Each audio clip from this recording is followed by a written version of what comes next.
The air was thick with tension, a restless energy swirling through the Roman camp. Every man felt it, the prickling sense of something monumental looming on the horizon. The sky, a heavy blanket of gray, seemed to press down, mirroring the weight that each soldier felt in his chest. There was an unspoken understanding that the coming days would test them all, that the bridge lying not far off would be more than a structure of stone and timber. It was Rome's threshold, and it had to be defended. At the heart of the camp stood Cassius, a veteran soldier whose scarred face and steady gaze told of countless battles fought and won. Cassius wasn't a man to waste words. His silence held authority, a quiet power that was as reassuring as it was intimidating. Around him gathered a handful of chosen men, each handpicked for this mission, each aware of what would be asked of them. Cassius's eyes swept over his soldiers, taking in their faces, their readiness, their fear. There was young Lucius, barely more than a boy, with a fire in his eyes that burned bright despite the grim mission ahead. His fingers twitched nervously, but he kept his chin up, eager to prove himself worthy of the armor that still seemed to hang awkwardly on his slender frame. Beside him stood Marcus, a giant of a man with an easy grin that belied the quiet strength beneath. He was the kind to lift spirits with a single joke, yet he understood, as all of them did, that this time, humor might not be enough to hold back the darkness threatening to overwhelm them. The orders had come swiftly, almost unexpectedly. Rome's enemies had been watching, waiting for any sign of weakness. Rumors of alliances forming among the neighboring tribes had reached them in whispers, but those whispers carried a chill, an understanding that these enemies were united by one aim: to breach Rome's defenses and claim what was never theirs. The bridge was their key. To the men of Rome, the bridge was more than stone and mortar, it was a symbol. It led to the city's heart, to its people, its leaders, its legacy. And if that bridge fell, if even a single enemy crossed, it would mean something far worse than defeat. Rome's pride, its history, its entire foundation would crack open. Cassius knew this, and so did every soldier preparing to stand beside him. The night before, a hush had fallen over the camp as they gathered around a dim fire, faces illuminated by the flickering flames. In that warm, uncertain light, the faces of the men took on a strange beauty. For the first time, they were stripped of their titles, their reputations, and even their fear. They were simply men, each wondering if the dawn would be the last they would see. The fire crackled, but no one spoke, lost in thoughts of family, of home, of moments they might never live to experience again. One soldier, Tiberius, a father of two, held a tiny leather pouch in his hands. He'd kept it hidden beneath his armor, and inside was a lock of his daughter's hair. He squeezed it tightly, drawing a silent strength from it, as if her presence was there, urging him to fight for her, to protect the life she would have in the Rome he loved. Beside him sat Decimus, the quiet one, who traced invisible patterns in the dirt with his dagger. He'd lost a brother to an ambush months before and had joined this mission to honor him, to protect the city his brother had died for. As the first streaks of dawn pierced the sky, Cassius stood, calling his men to gather. His voice, low and unshaken, sliced through the morning mist. He spoke without grandeur, but his words held a simple, hard truth that resonated with each of them. "They'll come for the bridge," he said, his voice rough but steady. "They'll come with everything they have. But we are Rome. We stand here not as one man, but as 100, as 1,000, as Rome itself. We hold this bridge, and we hold our home." Silence followed, thick and heavy, but in that silence, something sparked. The men felt it, an invisible line connecting each one of them, a bond forged not only by blood and training but by something deeper, a fierce loyalty to Rome, a love that went beyond words. Lucius shifted, the nervous energy now replaced by resolve. He looked to Cassius, his gaze firm, a silent vow echoing in his eyes. He would stand by his commander, by his brothers, no matter what. Marcus clapped a hand on his shoulder, his grin fading as he gave Lucius a nod of respect. The soldiers took their positions, their armor clinking softly, their footsteps echoing over the stone. The bridge loomed ahead, narrow but sturdy, its shadow stretching across the river as if marking the boundary between two worlds, the known safety of Rome behind them, and the unknown threat approaching. The river itself seemed to sense the coming storm, its waters running faster, darker, as if aware of the blood that would soon be shed on its banks. Hours passed as they waited, each minute stretching, testing their patience, their endurance. The wind grew colder, biting through their armor. Their eyes scanned the horizon, watching, waiting. The enemy would come, Cassius was certain of it. He could almost feel them in the distance, marching closer, their footsteps shaking the ground, each step bringing them nearer to the heart of Rome. Then, in the far distance, a flicker of movement appeared. Shadows, hundreds of them, shifted along the horizon, growing larger, more defined. The enemy was here. A sea of figures stretched as far as the eye could see, banners waving, weapons gleaming under the pale sunlight. They moved like a storm, relentless, consuming everything in their path. Cassius took a deep breath, his heart steady, his gaze unbroken. He knew the odds, they all did. But none of them flinched. This was their duty, and for Rome, they would fight until there was no breath left in their bodies. He raised his sword, the glint of steel a beacon for the men behind him, and in that moment, each soldier felt his purpose sharpened to a single, unwavering point. The world seemed to still as they stood there, shoulders squared, hearts pounding, ready to defend the bridge that had become more than stone, more than a path to Rome. It was their honor, their pledge, their last stand. And as the enemy's battle cries filled the air, the soldiers of Rome stood firm, unyielding, a line of iron ready to face the storm. The torches flickered as the priest moved silently through the temple, shadows dancing across the ancient walls. The scent of burning sage filled the air, thick and heavy, curling up into the rafters like smoke winding toward the heavens. The people gathered there were silent, eyes wide with worry, breaths held in nervous anticipation. Everyone knew why they were there, though few dared to speak it aloud. They were waiting for answers, hoping that the gods might grant them some hint of what lay ahead.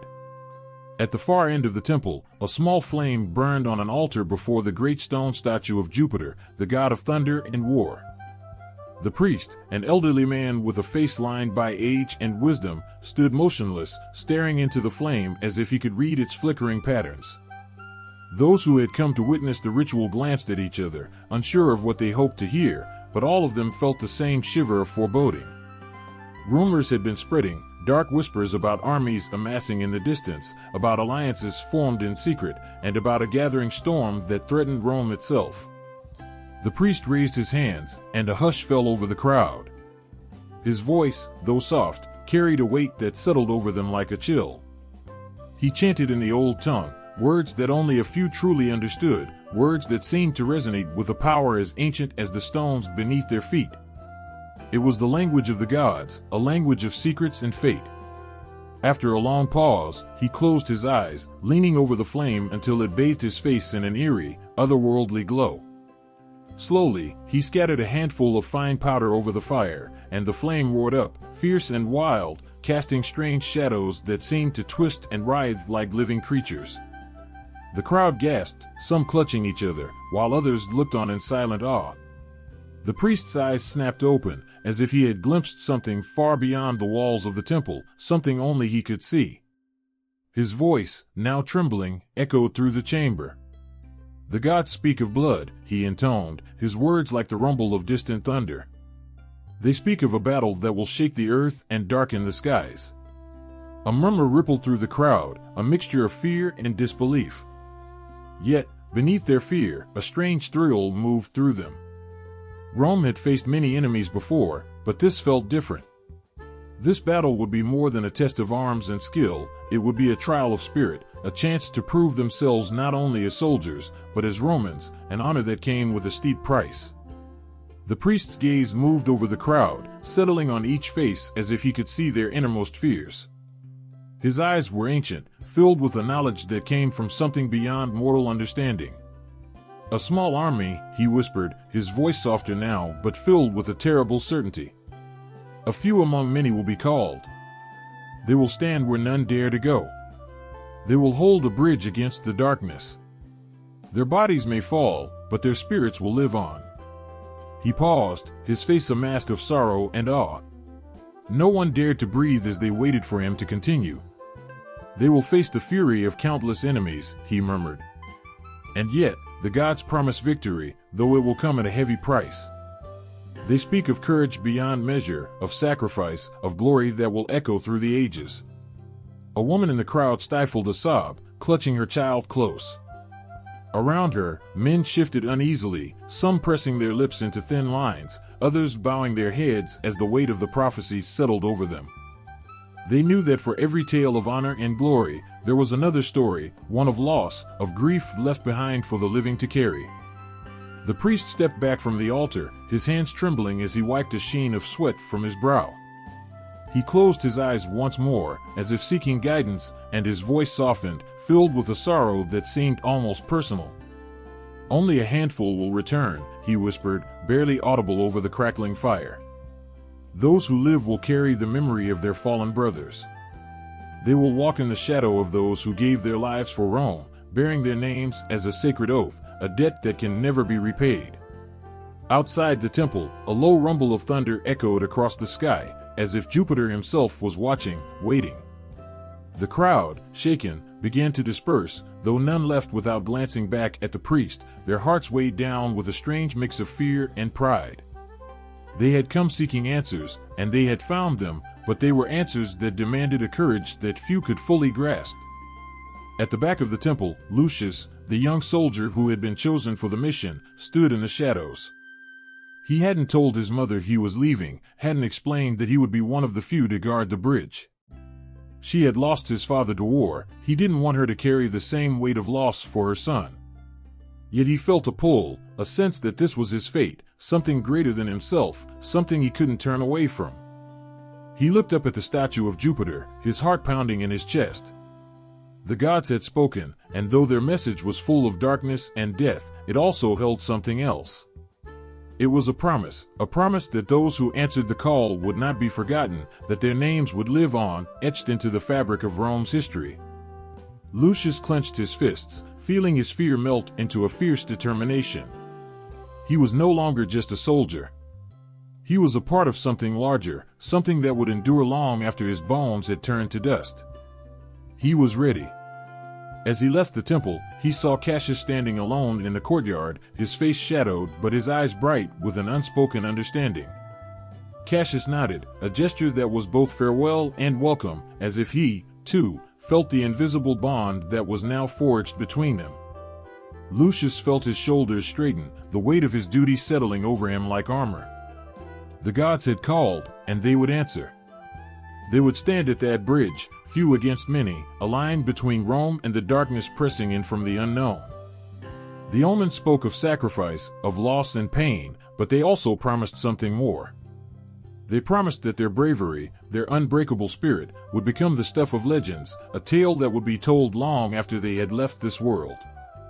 With each step he took away from the temple, Lucius felt his heart grow steadier, his fear giving way to something stronger. The soldiers gathered under the early morning sky, an odd and unlikely collection of men drawn together by the same call. Each one stood silently, feeling the weight of what was about to come. Some bore the marks of past battles, scars across their cheeks, crooked noses, weary eyes that had seen too much. Others were young, their faces barely hardened by the rigors of training, their eyes wide with fear and determination. Every man there knew that he was one of the chosen few, one of the 300 called to hold the bridge that would decide Rome's fate. At the head of the group stood Cassius, their leader. His face was calm, carved in the kind of resolve that seemed as eternal as the mountains. He wasn't a tall man, nor the loudest in the ranks, but his presence alone demanded respect.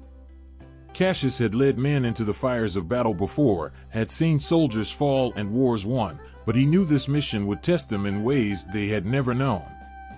This was a different kind of fight, one that would demand not just their strength, but everything they had. Cassius took a slow breath, scanning the faces of the men he would lead, knowing some would not make it back. Nearby stood Septimus, an old friend and one of the most seasoned men in the Roman ranks. He was a hardened veteran, his skin rough from years under the sun, his hands scarred and calloused.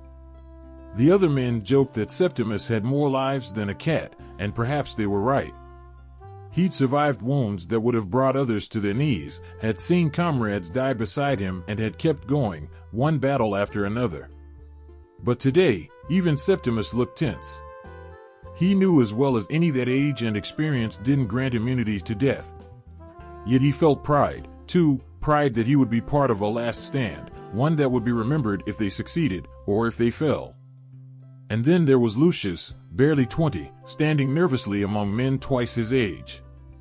He was tall and thin, his frame not yet filled out by the weight of muscle and strength, but his heart was as fierce as any soldier's.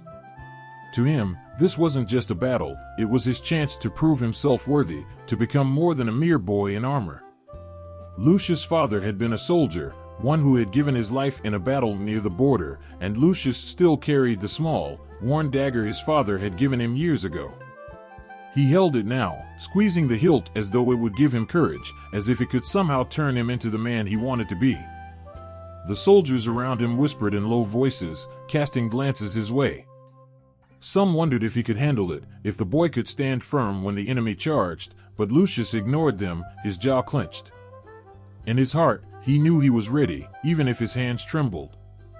Cassius noticed the young recruit and gave him a nod, a silent assurance that Lucius was exactly where he was meant to be. And then there was Titus, the strategist, the mind behind every carefully laid plan. He wasn't as physically imposing as Cassius or as battle-worn as Septimus, but he possessed a brilliant, calculating mind that saw every angle, every advantage. Titus had studied the art of war with a devotion others could never understand. For him, each battle was like a game of chess, each move critical, each decision potentially deadly. His quick thinking had saved countless lives, and he had earned a respect that ran deep among his men. Titus' gaze was intense as he looked out at the bridge they would defend. He had already spent sleepless nights mapping out every possible strategy, calculating their odds, wondering how they could make 300 men feel like 1,000. One by one, Cassius called them forward, these 300 men who had come from every corner of Rome. There were farmers who had taken up swords, traders who had left their families behind, and freed slaves who now wore the Roman armor with pride. Each man had a story, a reason for being there. Some had joined because they believed in Rome's destiny, others because they had no family left and nowhere else to go. But standing there, shoulder to shoulder, they were brothers, bound by a purpose greater than themselves. The air was thick with tension, the silence broken only by the soft clink of armor and the low murmurs of men sharing last words, words that might be their last. A young man named Fabius, whose face was still soft with youth, whispered a prayer, his lips moving quickly as he clutched a small wooden token in his hand. Another man, Marcus, laughed quietly to himself, as if trying to shrug off the fear, as if pretending that this was just another day in the ranks. But no one truly believed that.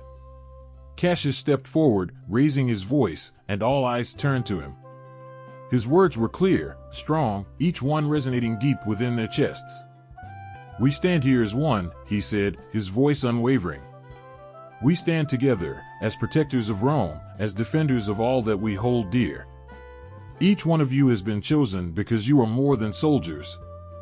You are men with honor, with courage that cannot be shaken. You are the last line between our enemies and our city." A murmur of agreement spread through the ranks, the men drawing closer together, feeling the strength of Cassius' words settle over them like a shield. "And remember," Cassius continued, his eyes sweeping over them, "whatever happens, you do not stand alone. Every Roman who has ever fought, every soldier who has ever fallen, stands with you today. Their spirits are here, watching, guiding us. We carry their legacy with us, and we will not falter." A silence followed, heavy but filled with purpose. Each man felt it, that spark of courage that flared inside, the fear melting away as they looked to each other. In this moment, they were more than flesh and bone, they were part of something larger, bound together by an unbreakable thread. Titus, ever the strategist, stepped forward, offering a small but encouraging smile. "We have a plan," he said, his voice calm, as though he were discussing the weather instead of war. "We are few, yes, but we are strong. We know every stone, every weak point in that bridge. We know how to use it to our advantage. Cassius clasped a hand on Titus' shoulder, his gaze warm with gratitude. He knew that Titus' mind would be their greatest weapon, that his strategies would give them a chance where others might have none. The men nodded, the weight of the task before them no longer a burden but a calling, one they would meet with pride. And as the dawn broke, the first rays of sunlight spilled over the Roman soldiers gathered at the edge of the river, their faces a mixture of resolve, fear, and hope. They were farmers and veterans, boys and men, leaders and followers, strangers and friends. But now, at this moment, they were the 300, each one ready to give everything they had, each one ready to face whatever the gods had in store. The bridge lay before them, silent and still, a path that led into the heart of the enemy, and, perhaps, into legend. The ground trembled long before they appeared. Like the distant growl of thunder before a storm, the noise rolled over the hills, unsettling every creature in its path. Birds flew from trees, and the forest fell into an unnatural silence. The Roman soldiers watched from their post, their eyes fixed on the horizon, where the first signs of the enemy force would soon emerge. They had heard the stories, the tales of these invaders who brought devastation wherever they went. In hushed voices around campfires, men spoke of the dark banners these warriors carried, of the thick, black smoke that marked their passing. As they waited, the men felt a chill that had nothing to do with the cool morning air. Whispers ran among them about the barbarian commander who led this fearsome army, a giant of a man who was said to be as ruthless as he was cunning. His name was Brennus, and he had come not just to conquer, but to humiliate Rome. Brennus was no ordinary soldier. He fought with a single-minded intensity, driven by a hatred that burned as fiercely as his ambition. Tales of his battles spread like wildfire, each account more terrifying than the last. They said that he had never tasted defeat, that his men followed him not out of loyalty, but out of fear.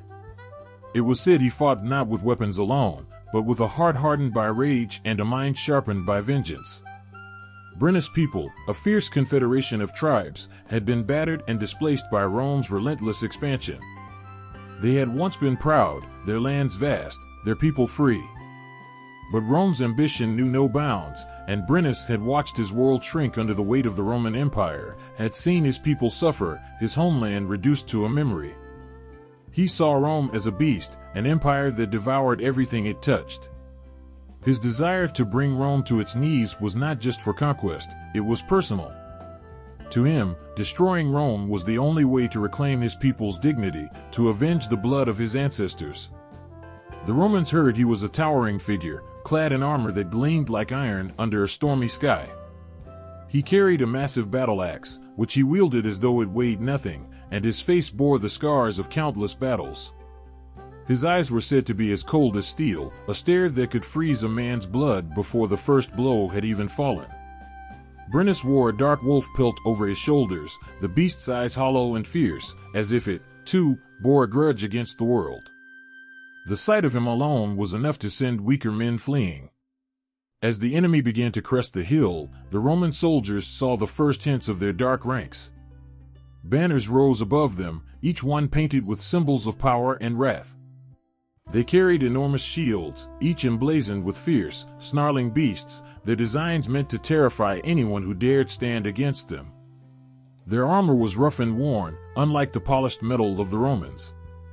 But there was something primal about it, something that suggested they were not men but creatures of another world, summoned to bring chaos to the lands of the living. The enemy soldiers moved in tight formations, their discipline surprising for men who came from scattered tribes. Brennus had forged them into a single force, hammering their hate and grief into something sharp and deadly. They marched with faces set like stone, their eyes locked on the bridge. To the Romans, it was as if an unstoppable wave of shadows was rolling toward them, swallowing the light as it advanced. These men did not look like ordinary soldiers, they looked like warriors who had crawled up from the underworld, like they would keep fighting even after death. Cassius, standing among his men, clenched his jaw, feeling the weight of the enemy's approach.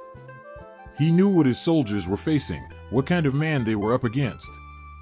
Brennus was not just leading an army, he was leading a storm, a force of nature that threatened to tear through anything in its path. But Cassius also knew that courage came in different forms. It was not just the fierce strength of the enemy that mattered, it was the resolve of those who stood against him, the willingness to hold the line, even when all seemed lost. The drumming began, a deep, rhythmic pounding that shook the earth with each beat. It was as if the very ground was trembling in fear of the oncoming force. The enemy's drums grew louder with each step, a heartbeat of impending doom that seeped into the bones of every Roman soldier standing watch. Some men whispered silent prayers, others gripped their weapons tighter, each of them feeling the pressure of what was to come. Brennus appeared, his figure rising at the head of his army like the dark god of war himself. The sunlight glinted off his armor, casting a dull, ominous gleam. He paused, looking down at the Roman lines, a slow smile spreading across his face as if he were already tasting victory. To him, these 300 men were a mere inconvenience, a final obstacle before he reached the heart of Rome. He raised his axe high, a signal that sent a shiver through the Roman ranks. From behind him, a voice rose, chanting in the language of his people, calling upon ancient spirits of the earth and sky, summoning their strength for the coming battle. Brennus' men raised their weapons, roaring in unison, a thunderous cry that seemed to shake the heavens. It was a sound that held centuries of anger, the rage of generations that had been silenced by Rome. They were here to reclaim what had been taken from them, to break through Rome's defenses and leave their mark upon the empire. Cassius watched, his mind racing, knowing that this would not be an ordinary fight. Brennus was here for vengeance, for conquest. His army was driven by more than the promise of gold or land. They were here for blood, to take back their pride with every step they took toward Rome. The Romans knew what lay before them, knew that each of Brennus' men would fight like a man possessed. And yet, Cassius felt a fierce resolve rise in his chest. They would not run. They would not yield. In that moment, the Roman soldiers stood a little straighter, their fears locked away, their gazes steeled. There were 300 against thousands, but they were Roman. They had trained for this, had sworn their loyalty to the empire, and they would defend it with everything they had. Each of them could see Brennus, his towering form leading the charge, and they could feel the weight of his ambition, his need to see them broken. The earth seemed to hold its breath as both sides stared each other down. The enemy had come for Rome, and they would not stop until they had reached its gates. But the Romans stood ready, their hearts set like stone, prepared to hold the bridge against all odds.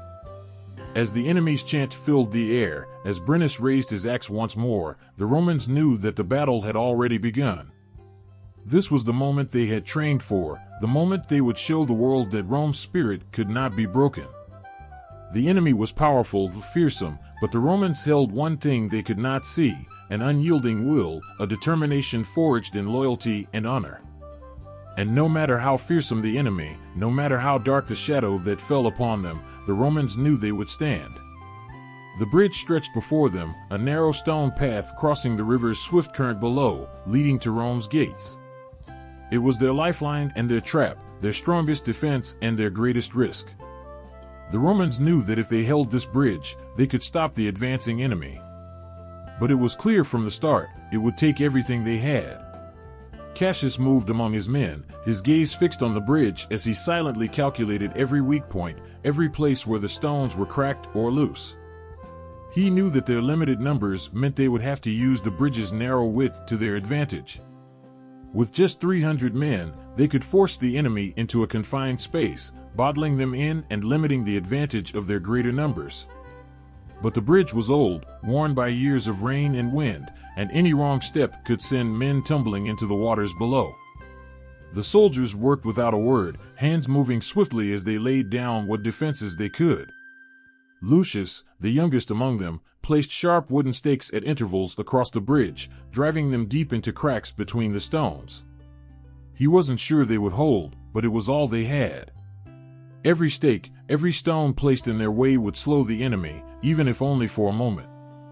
Beside him, Septimus watched, his eyes following every movement, checking Lucius' work with the practiced hand of someone who had done this countless times before. He showed the young recruit how to angle the stakes just right, how to drive them in deep enough so that they could withstand the impact of a charging warrior. The river below roared, its dark waters swirling in endless, merciless currents. For some of the men, it was an omen, a warning of what might await them if they failed. But others saw it as a kind of comfort, a boundary between them and the vast enemy force. The river would aid them, would make it harder for the enemy to regroup if they were forced back. The soldiers took comfort in that small advantage, clinging to every detail that might give them hope.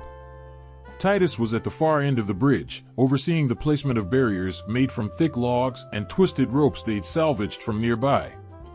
He watched his men work with a calm intensity, studying the lines they created, the ways they could funnel the enemy into vulnerable spots. Cassius joined him, watching as Titus directed 2 soldiers to lift a heavy log into place, their muscles straining under the weight. Titus nodded, a faint smile on his face, but there was tension in his eyes. He knew they couldn't afford any mistakes. At dusk, the soldiers rested briefly, sharing what little food they had left. Bread, dried meat, some cheese, it wasn't much, but in that moment, it felt like a feast.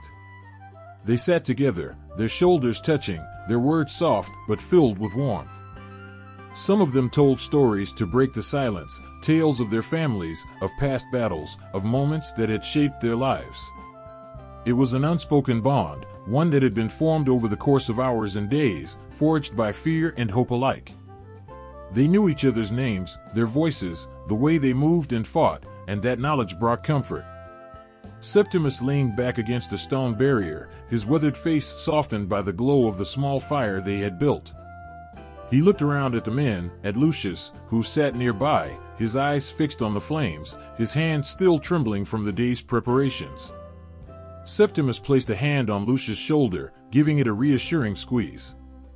"We've all been there, lad," he said, his voice rough but kind. "The fear, it eats at you.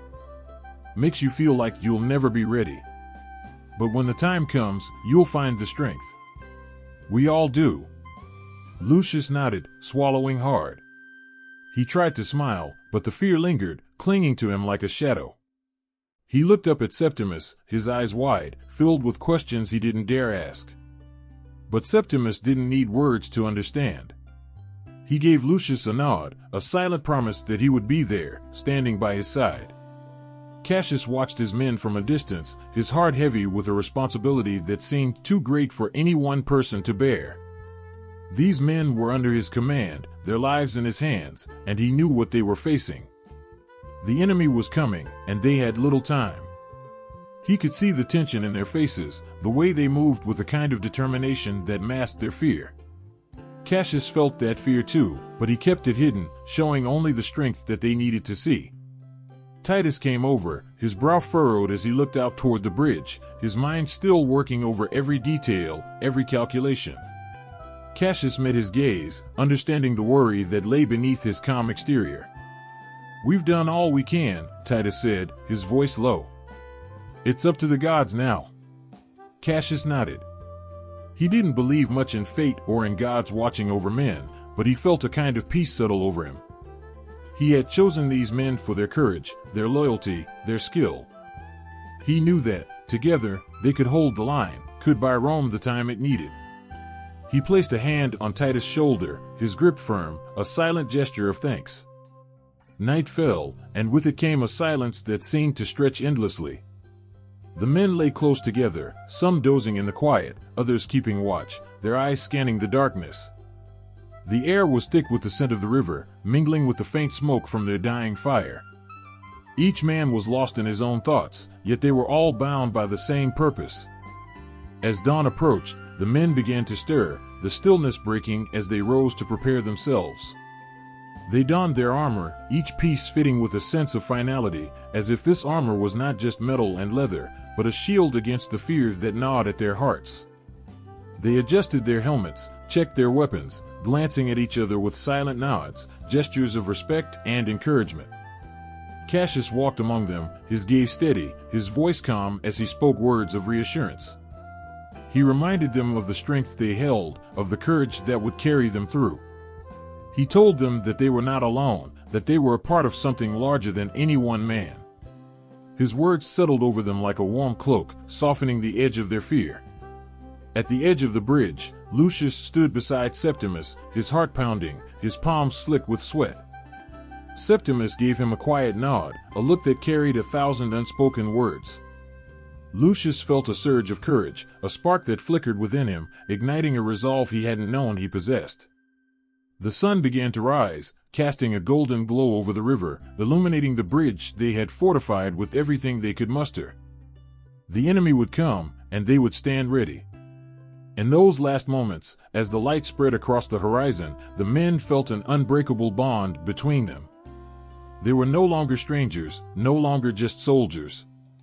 They were brothers, bound by a loyalty that would carry them into whatever lay ahead. They took their places, each man standing firm, weapons in hand, their eyes focused on the path before them. The bridge stretched out, silent and still, a line that would soon become a battlefield. And as they waited, each of them felt a fierce pride rising within, a pride that would carry them through the coming storm. Together, they would hold the line, whatever the cost. The first rays of sunlight barely touched the horizon when a low rumble spread through the air, sending a ripple through the line of Roman soldiers. They tightened their grips on their shields and glanced at each other, unspoken words passing between them in quick nods and tense glances. The enemy was coming, and though this was expected, the reality of it hit like a jolt of cold water. The distant thud of drums grew louder as the enemy warriors appeared on the other side of the river. A handful of men at first, advancing in cautious steps, testing the resolve of the soldiers guarding the bridge. Their armor was battered, but their eyes gleamed with the fire of those who believed themselves unstoppable. Brennus had sent them, not as his full force, but as a wave meant to chip away at Roman resolve, to weaken the defenders' spirits with sheer intimidation.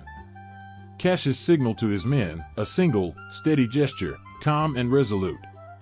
Each soldier stood a little straighter, eyes fixed on the approaching force, their breathing steadying in unison. They had trained for this, prepared for this.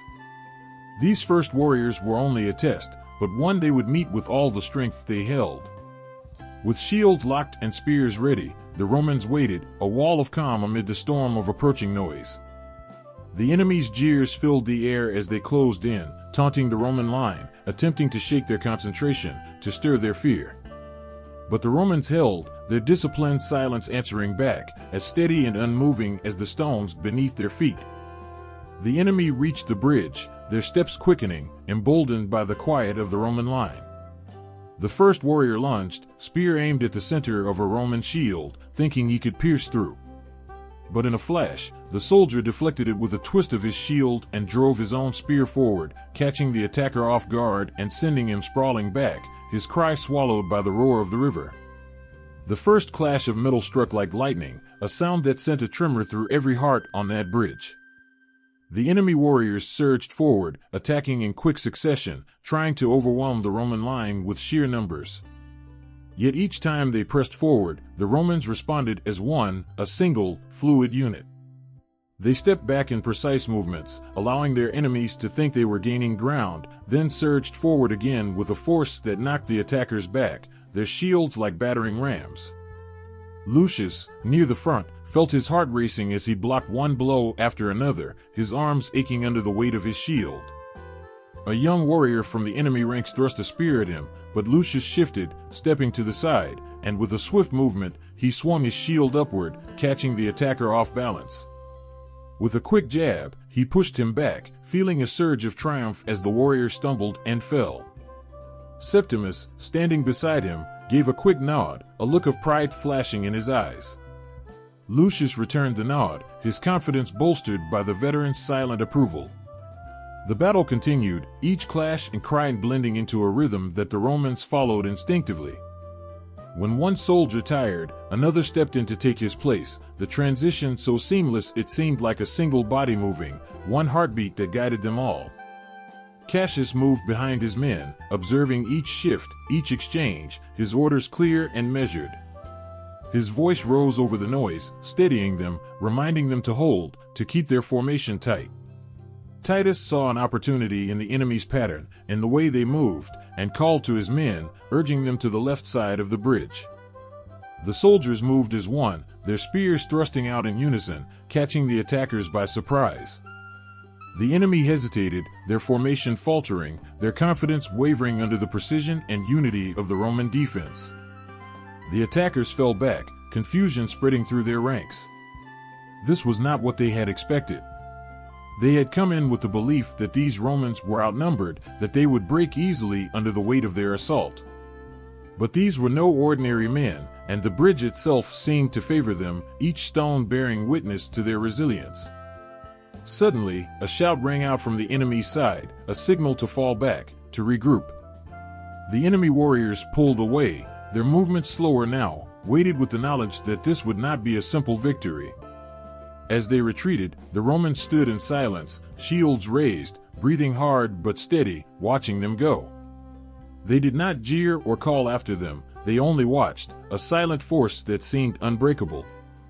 When the last of the enemy soldiers disappeared from view, a low murmur rose among the Romans. The relief was palpable, their exhaustion shared in quiet glances, and the faint smiles that flickered on their faces. They had done it. They had held the line against the first wave, had proven that they could stand together, even against impossible odds.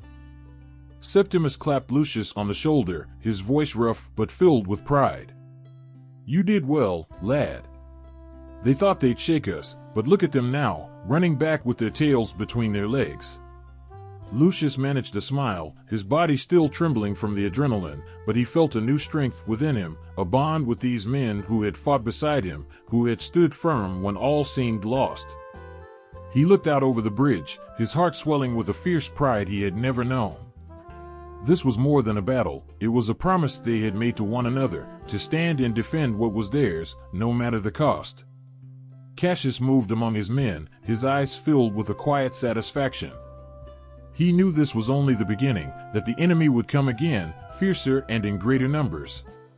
But he also knew his men, saw the fire in their eyes, the determination that bound them together like a force of nature. They tightened their ranks, checking their weapons, adjusting their shields, readying themselves for what was to come. There was no need for speeches, no need for words of encouragement. Each man knew his place, knew that he was part of something larger than himself. As the sun climbed higher, casting its light over the river and the bridge, they stood, side by side, a wall of iron and flesh, united by a purpose that gave them strength beyond measure. The enemy would come again, but the Romans were ready, and they would hold this line, together, as one. The sun dipped low behind the distant hills, casting a deep purple glow across the sky. The soldiers, battered and weary, sat in small groups near the bridge, their faces etched with exhaustion and pride. Shadows stretched long across the river, but none spoke. The quiet was a comfort after the noise and fury of the day, a balm for minds still replaying the flashes of spear strikes and the haunting echoes of clashing shields. Cassius moved among his men, his steps light and thoughtful. As he passed, each soldier looked up, sharing a small nod or a murmured word, gestures that were simple yet bound them tighter than any chain. They had survived the first assault, held the bridge against an enemy that had seemed too powerful to stand against. Now, under the darkening sky, they allowed themselves a breath of relief. But lurking beneath their calm was a feeling that settled deep in their bones, a knowledge that this was only the beginning. Somewhere near the river's edge, Septimus knelt, his hand resting on the cool stones of the bridge. The others watched as he took a small vial of oil and poured a few drops onto the stones, whispering words known only to him. He was an older soldier, from a time when faith and duty were inseparable, and he was known for carrying small charms and tokens from the gods. He turned toward the sky, his face lifted in a silent plea. Others joined him, one by one, each finding a space to bow his head or to whisper his own prayers. They prayed to Mars, the god of war, for strength, to Jupiter, for protection, to Minerva, for wisdom in the heat of battle. Some placed offerings, pieces of bread or a sliver of dried meat, whatever they had left, on small stones near the bridge's edge, their simple gifts a way to ask for mercy, for guidance. Lucius watched in silence, his heart beating with a strange mix of fear and reverence. This was his first true taste of war, his first night facing the unknown. He looked to the heavens, where stars began to blink into view, tiny points of light against the vast, endless dark. He thought of his family, of their small home far from this place, and closed his eyes, sending a quiet prayer that he would see them again. His hands trembled as he touched the amulet around his neck, a small charm his mother had given him, a piece of home that he held onto, his reminder of what he fought for. The night deepened, shadows settling over the hills like a heavy cloak. The men spoke softly of the signs they had seen on the battlefield, of the moments when they felt the gods beside them. One soldier, Caius, recounted a moment during the fight when he had been surrounded, his shield almost torn from his arm, his strength fading. But then, he had felt a surge of energy, as though an unseen hand had lifted him, guiding his strikes, clearing a path for him to rejoin his comrades. He whispered that he had seen the glint of a figure in the trees, a golden light that he believed was Mercury himself, swift and watchful. The men listened, their eyes wide, some nodding, others casting glances toward the shadows around them. They wanted to believe that the gods were with them, that they hadn't been abandoned in this place. Septimus nodded solemnly, his face lit by the glow of a small fire. He spoke of how, during his own early days as a soldier, he had learned that the gods sent signs to those who listened, those willing to hear the whispers carried on the night wind. Titus lay back on the ground, looking up at the vast sky, where 1,000 stars now sparkled. He pointed to a cluster above them, its shape twisted like a spear. "Do you see it?" he whispered. "The gods are telling us they'll lend us their strength." Cassius sat nearby, silent but listening, his heart heavy yet comforted by the faith of his men. He was not a man prone to superstition, but he found himself looking up at the sky, his thoughts drifting to what lay beyond the clouds and stars.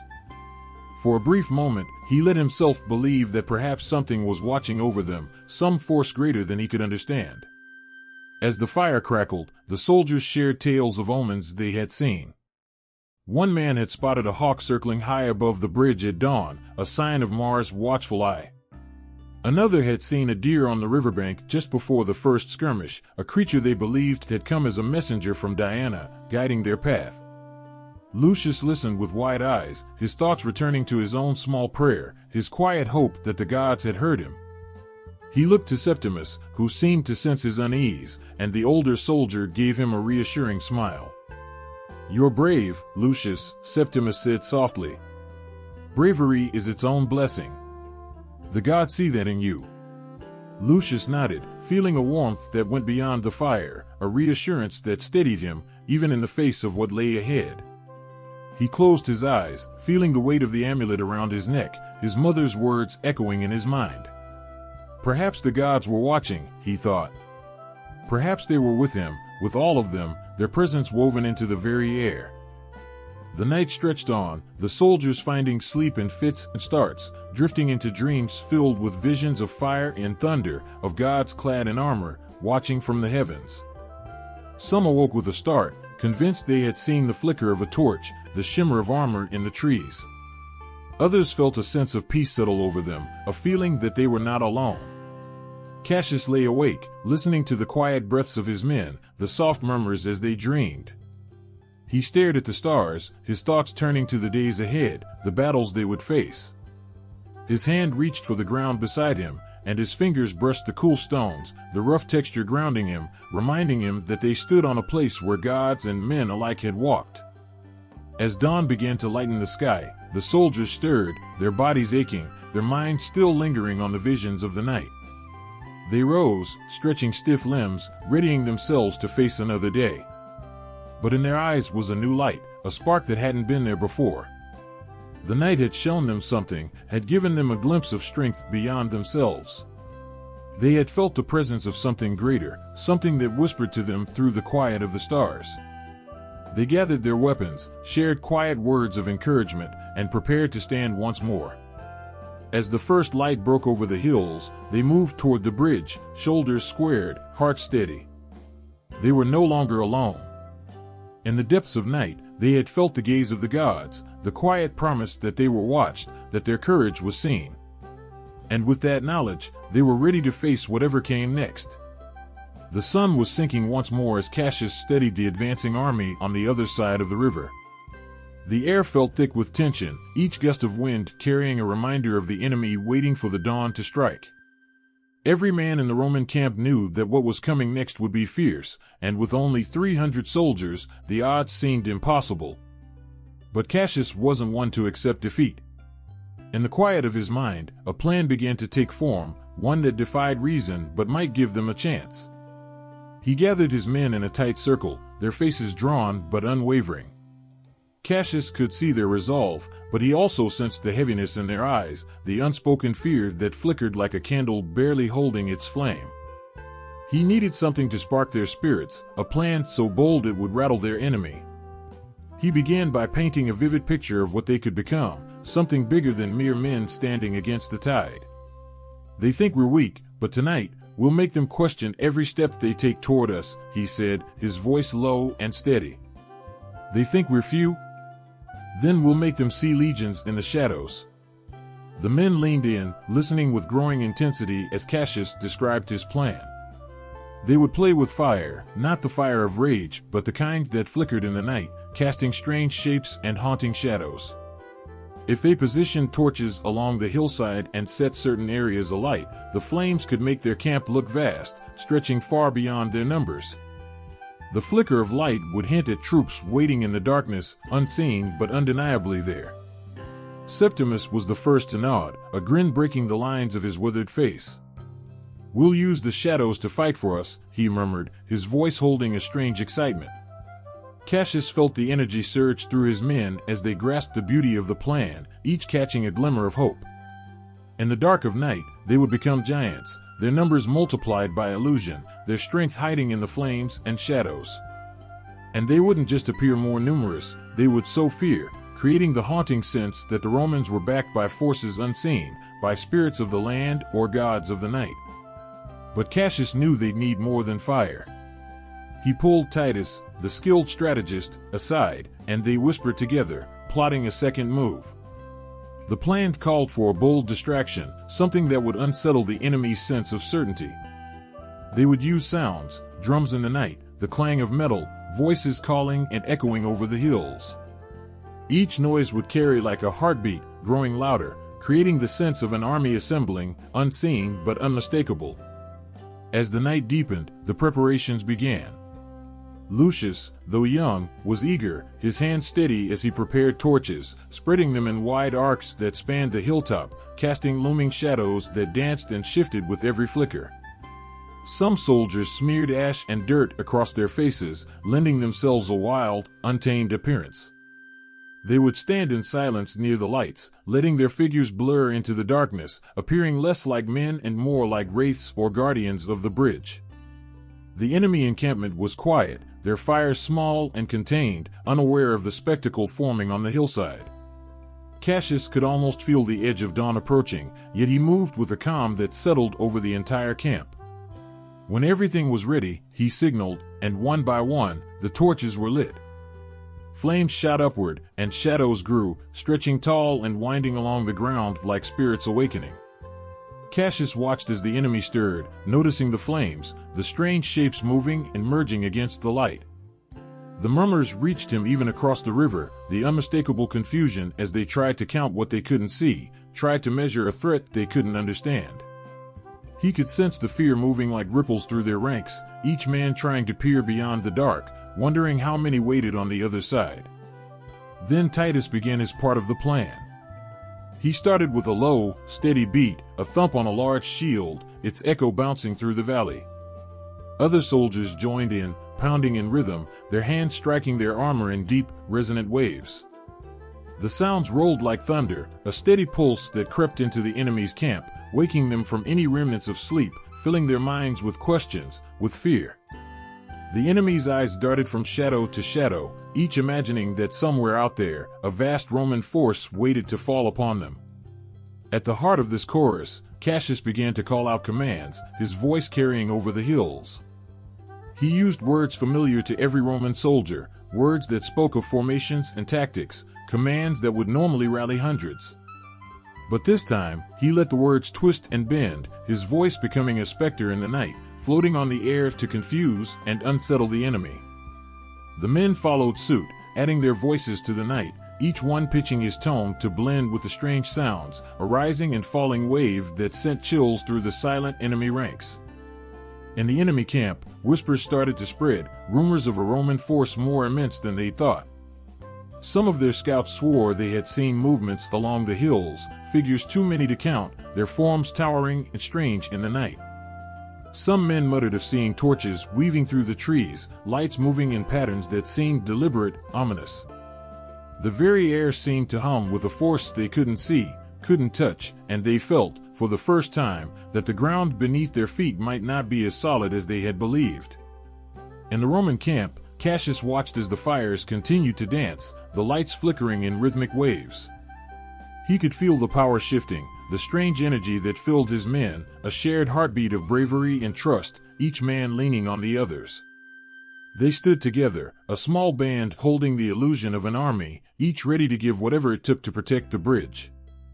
And in that moment, they were more than soldiers, they were a legend in the making, an unbreakable force bound by courage, by loyalty.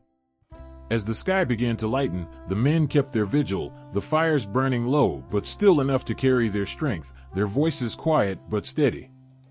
And across the river, the enemy looked on, their courage faltering, uncertain of what lay beyond the flickering lights, of how many Romans watched and waited, hidden behind the shadows. Cassius felt his heart beat steady, each breath a reminder of the men around him, the lives they protected. They had become the spirit of Rome itself, standing strong not just with numbers, but with their hearts, their will. The clash of metal was deafening as the sun climbed high, casting long shadows of men who stood ready to give everything. Amid the chaos, these Romans became more than soldiers, they became legends in the making, their actions etched into memory as each moment stretched with tension. One soldier, a quiet giant named Decius, caught everyone's attention. With the strength of a dozen men, he held his ground on the narrow stretch of the bridge, his frame solid as a mountain. Every strike he blocked was another moment granted to his comrades, every enemy he felled a step further from Rome's heart. Decius fought not with anger but with an unbreakable resolve, his eyes clear and fierce, seeing past the threat in front of him to the safety he sought for his brothers and for his people. It was as if he had taken on the strength of every man behind him, their trust and belief lending him power beyond his own. When an enemy sword cut across his arm, he did not falter. Instead, he planted his feet even firmer, shouting with a voice that echoed like thunder, rallying his fellow soldiers to push forward. He fought on, his blood staining the stone beneath him, but his spirit unyielding. As Decius battled, another figure surged to his side, Marcus, the seasoned veteran whose wisdom was only matched by his quiet bravery. Where Decius's blows were fierce, Marcus's strikes were precise, each one calculated, each movement protecting a weakness in the line, a vulnerability only his sharp eyes could see. He and Decius formed an unbreakable wall, two soldiers as one, holding back the relentless tide. And yet, in the heat of the fight, Marcus's eyes found a deadly threat slipping past, a small band of enemy soldiers advancing toward a section of the bridge left vulnerable by the chaos of battle. Marcus didn't hesitate. With a silent nod to Decius, he broke from the line, rushing to meet the enemies alone. His steps were steady, each one carrying him closer to what he knew might be his last fight. But his thoughts were not on himself, they were on the men behind him, on the bridge, on the promise of Rome. Every blow he struck seemed to reverberate with the force of his will. With a final swing, he felled the last of his attackers, but the fight had taken its toll, and he dropped to his knees, strength fading but heart full. The soldiers near him paused, their faces stricken, but Marcus raised a weary hand. "Fight," he whispered, his voice low but steady. "Hold the bridge. Hold it as if Rome itself stands upon it." And with that, Marcus, the quiet, the steady, fell, his spirit carried forward in the men he had inspired. They would remember him as more than a soldier. They would remember him as the unwavering soul who held back the darkness, whose last moments were spent in service to them all. In the heart of the fray, yet another hero emerged. Young Lucius, barely more than a boy, but with the heart of a lion. He had watched the men he looked up to fight with everything they had, and something fierce had awakened within him. When the enemy pressed hard, and the line wavered, Lucius charged forward, his small frame a spark of energy amid the larger, battle-worn men. The others called for him to hold back, to be careful, but he knew that this moment was his, the moment to prove himself, to fight with everything he had for the men who had taught him what it meant to be Roman. Lucius was quick, darting between enemy blades, striking with a speed that surprised even his own comrades. When a spear grazed his side, he didn't stop. He barely felt it, his heart thundering louder than any pain. He was everywhere, his voice rising above the clash of swords, rallying the men around him, lifting their spirits as he reminded them that courage didn't come from size or age, but from within. But then, an enemy soldier, large and imposing, loomed over Lucius, his weapon raised. For a moment, time seemed to pause, the shadow falling over the young soldier, but just as the enemy's blade began to descend, another figure appeared, a friend, a fellow Roman, who pushed Lucius aside, taking the blow meant for him. This friend, a man who had fought beside Lucius since the start, fell, his face calm, even at peace, as if he had always known this moment might come. Lucius knelt beside him, his hand gripping his friend's, a mixture of gratitude and grief in his eyes. The sacrifice renewed his strength, filling him with a fierce resolve. He rose, the memory of his friend guiding each step as he joined the fight with even greater intensity. In the back lines, Cassius observed his men, each one a hero in his own way. He watched as another soldier, a master of archery named Gaius, positioned himself high above the bridge, raining arrows down on the advancing enemy. Gaius's aim was true, his hand steady, each arrow a strike against the enemy's heart. But when his arrows began to run low, Gaius did not waver. He adjusted his stance, his resolve as sharp as any blade, and continued firing with calm precision, his every movement a testament to his loyalty. His arrows became fewer, but each one counted, his calm focus inspiring those who saw him, reminding them of the purpose that united them all. As the day wore on, more heroes emerged, each adding their story to the legend. They fought not for glory, not for the hope of survival, but for something greater, something timeless that would echo in the tales of those who lived on. Their names would become whispers of courage, symbols of a resilience that could not be defeated, not even in the face of overwhelming odds.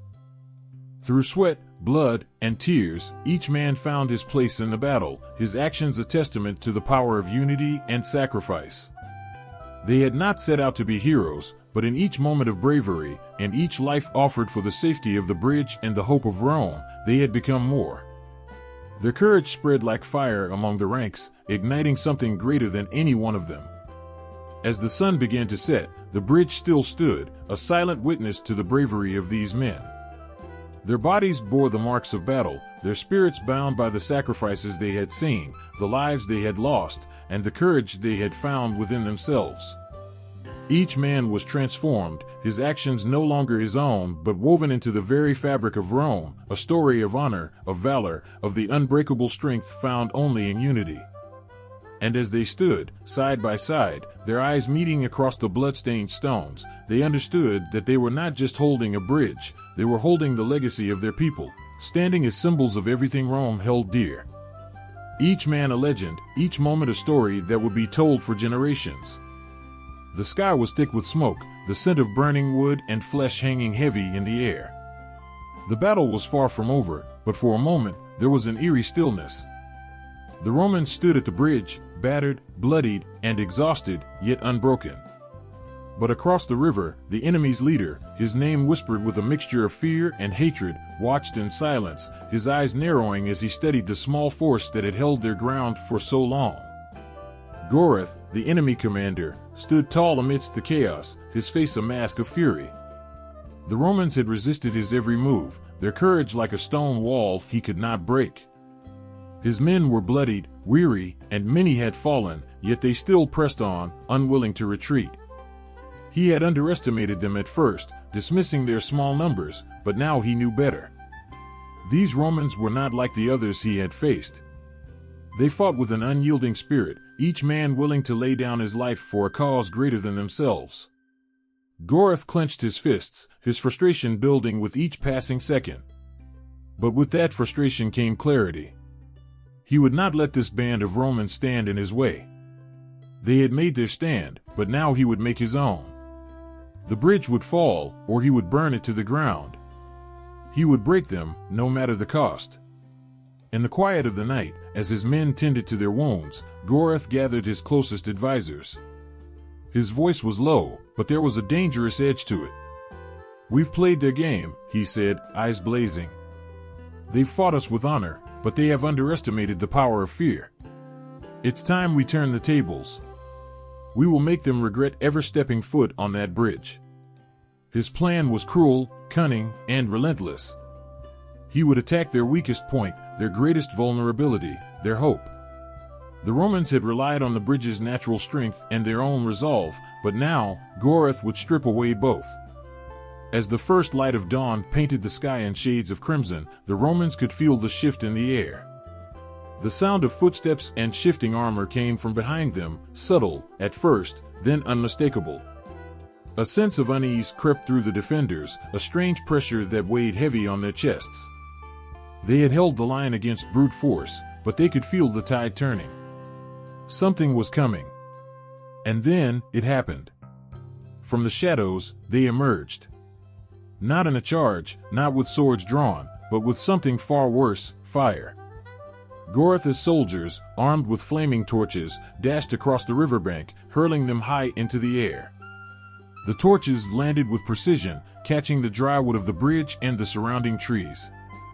The fire spread quickly, fierce and hot, licking at the walls and the barricades the Romans had so carefully constructed.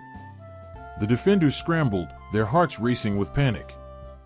Fire had always been a fearsome weapon, and now it was creeping toward them, threatening to consume everything in its path.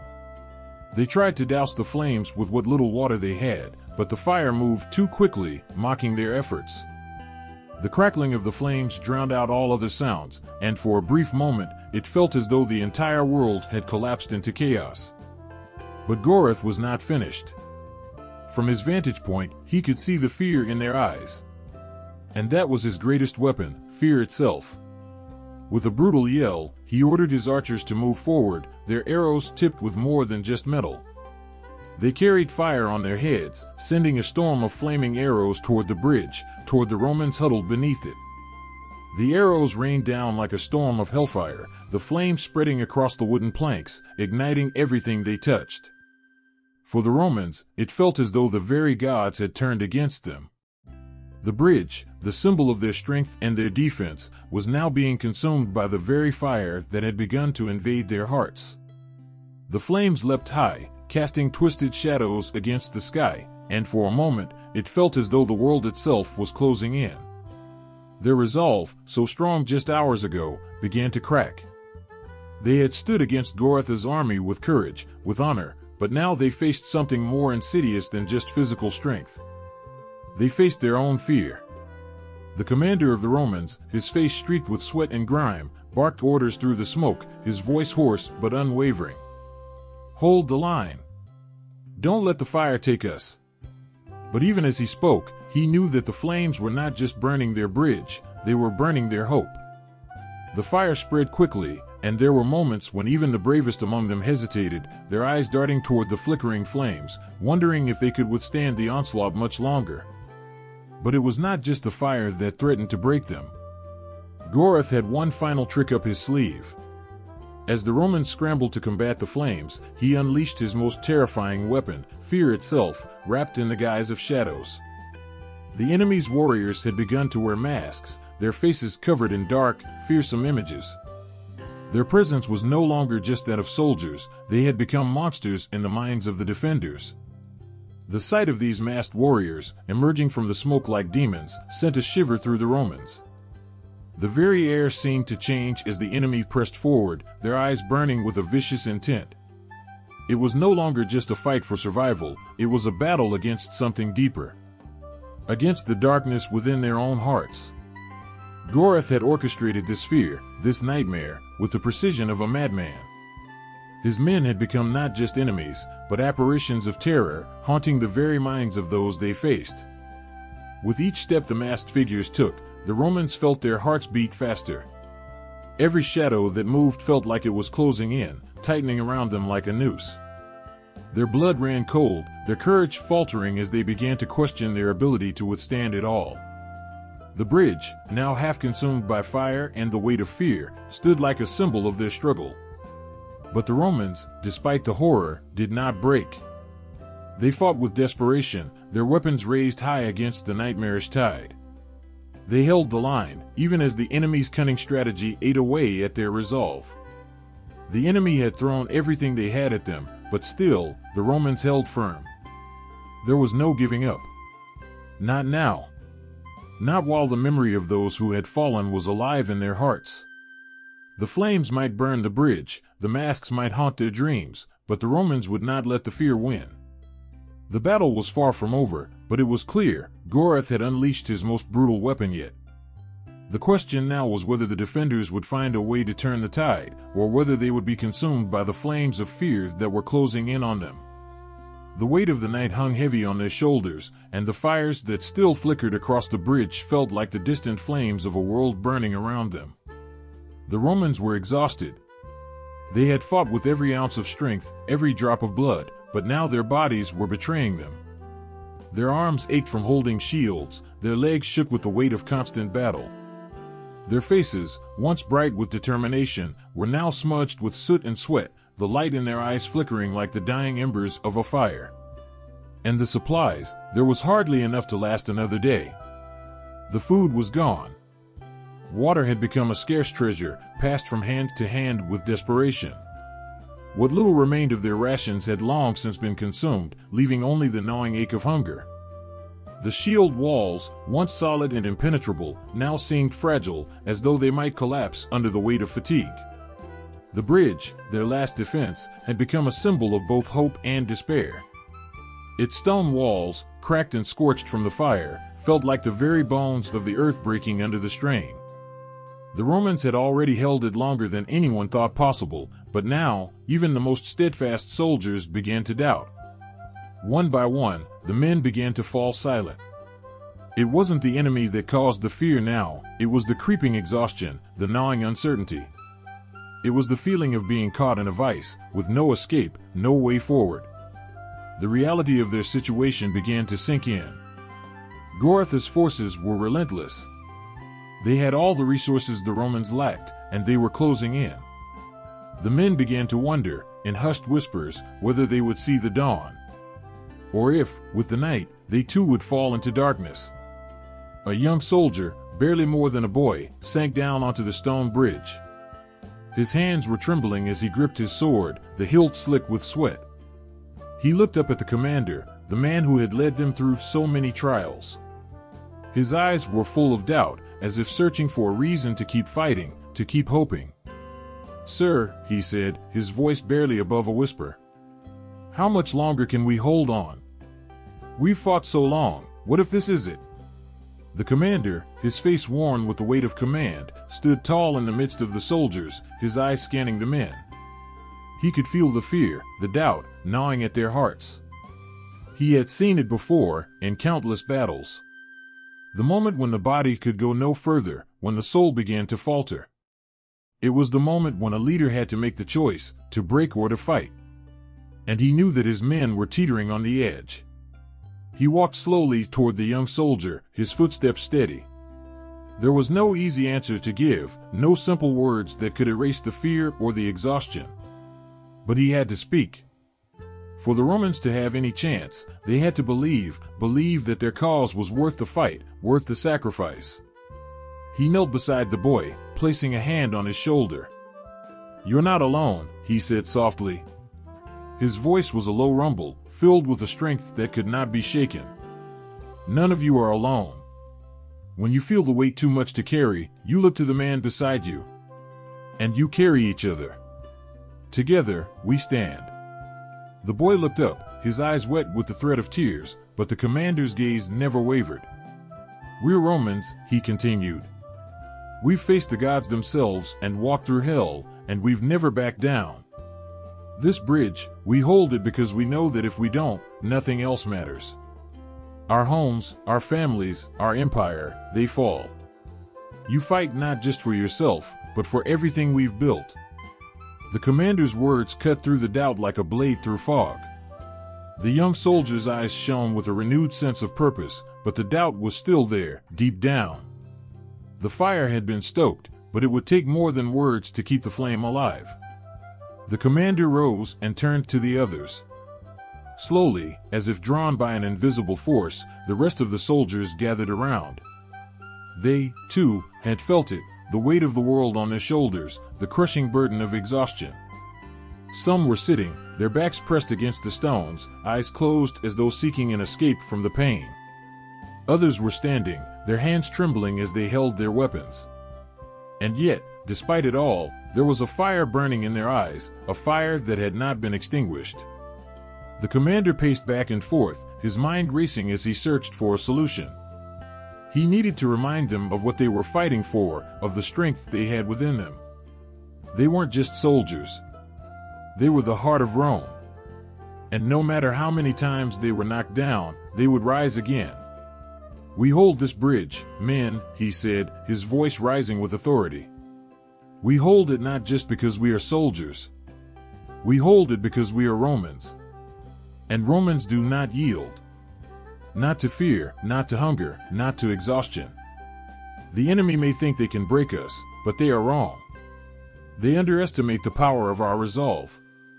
When the world is against us, we stand together. We fight as one." A murmur passed through the soldiers, their heads lifting, eyes meeting one another. The weight of the commander's words settled over them like a blanket, warming the cold fear that had crept into their hearts. The fire of resolve, once dimmed by exhaustion, began to glow brighter. But just as hope seemed to rise again, the ground trembled beneath their feet.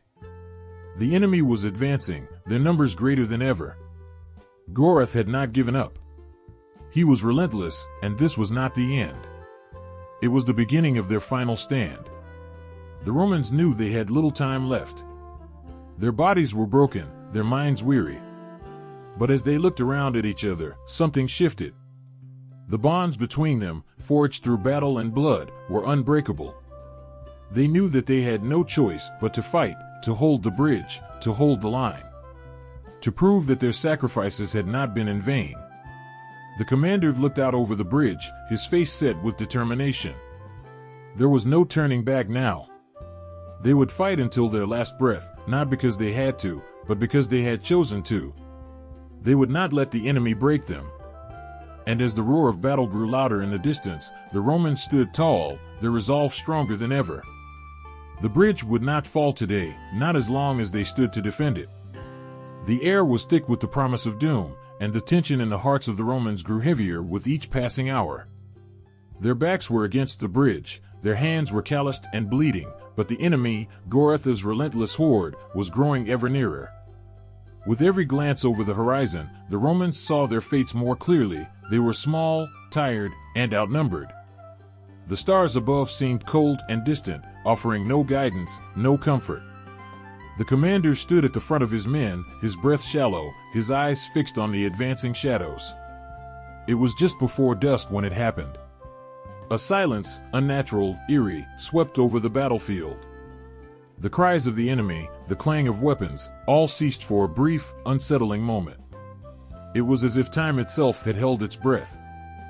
Then the wind started to change. It began as a low whisper, an eerie sound carried on the breeze. The soldiers, who had been standing shoulder to shoulder, felt a shiver run through them as the wind began to pick up, howling from the east.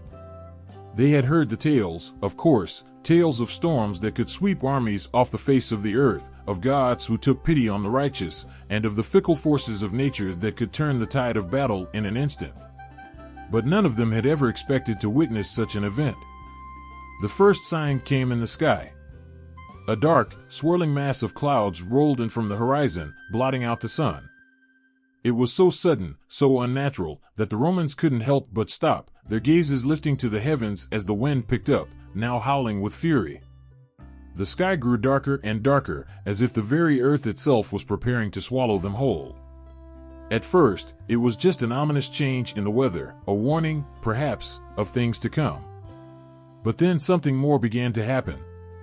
The ground beneath their feet trembled, a low rumble that seemed to shake the very air. The men looked at one another, eyes wide with confusion and a hint of fear. The commander felt the shift before anyone else, a weight on his chest, a tugging sensation deep within him. It was the unmistakable feeling of something divine, something far greater than any of them could understand. And before he could speak, before he could voice his doubts or his hopes, the heavens erupted. A blinding flash of lightning split the sky, brighter than the sun, and the sound of thunder followed, shaking the earth beneath their feet. For a moment, the Romans thought they had been struck by the gods themselves. But the storm didn't stop there. It grew, and it grew fast. The wind turned violent, swirling in a chaotic frenzy, carrying with it a cloud of dust and debris. It seemed to pick up the very stones of the earth and toss them into the air. The air grew heavy, thick with the smell of ozone and burning wood. And yet, there was something more to it, something that made every soldier's heart quicken, something that filled their veins with renewed purpose. For the first time, the enemy faltered. The wind, once their ally and overwhelming the Romans, now shifted. It was as if the heavens themselves had turned against Gorotha's army, for the storm that had risen did not sweep through the Romans, it tore at the enemy. The vast horde, which had been closing in with frightening precision, began to stumble, to halt in their tracks, as though the very ground beneath them had turned against them. The men of Rome watched in disbelief as their adversaries, those who had been so sure of their victory, began to scatter, like leaves in the wind. It was a sight so strange, so impossible, that the Romans could hardly believe it. But the evidence was before them, the enemy's lines were breaking apart. The same force that had driven the Romans to the brink of exhaustion was now tearing apart the invaders' resolve. A murmur spread through the ranks of the defenders, a whisper at first, then louder, as they began to understand, the gods were with them. This storm, this miraculous twist of fate, was no accident. As the wind howled through the air, a figure appeared on the bridge. He was cloaked in a silver mist, his form barely visible against the storm's fury.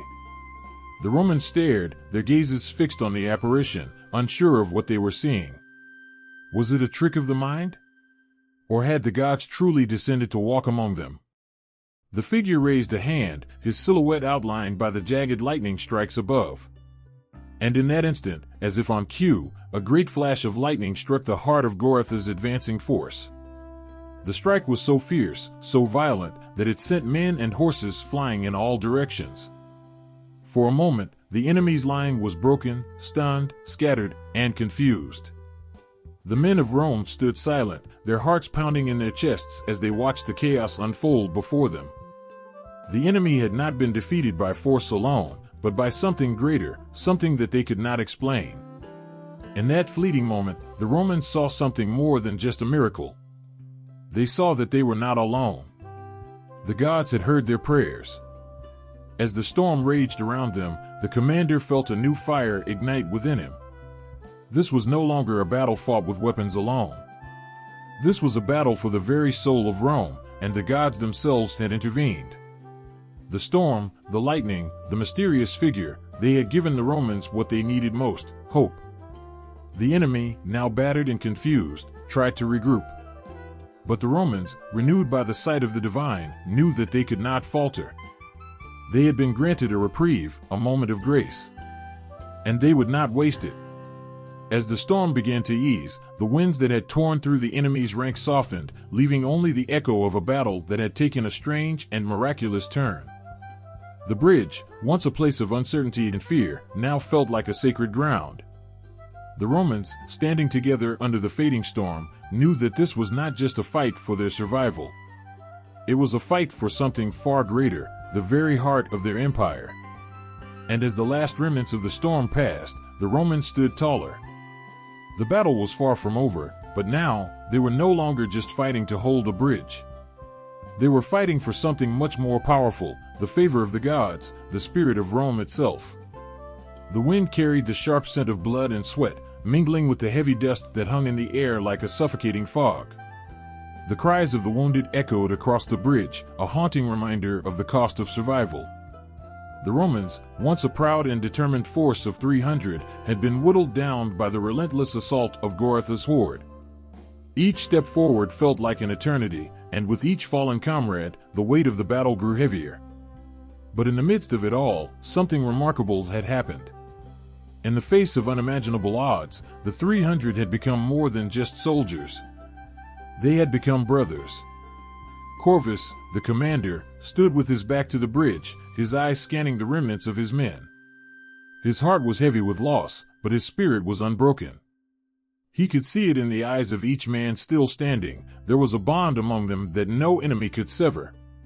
It was a bond forged in blood, sweat, and the shared understanding that they were fighting not just for their survival, but for one another.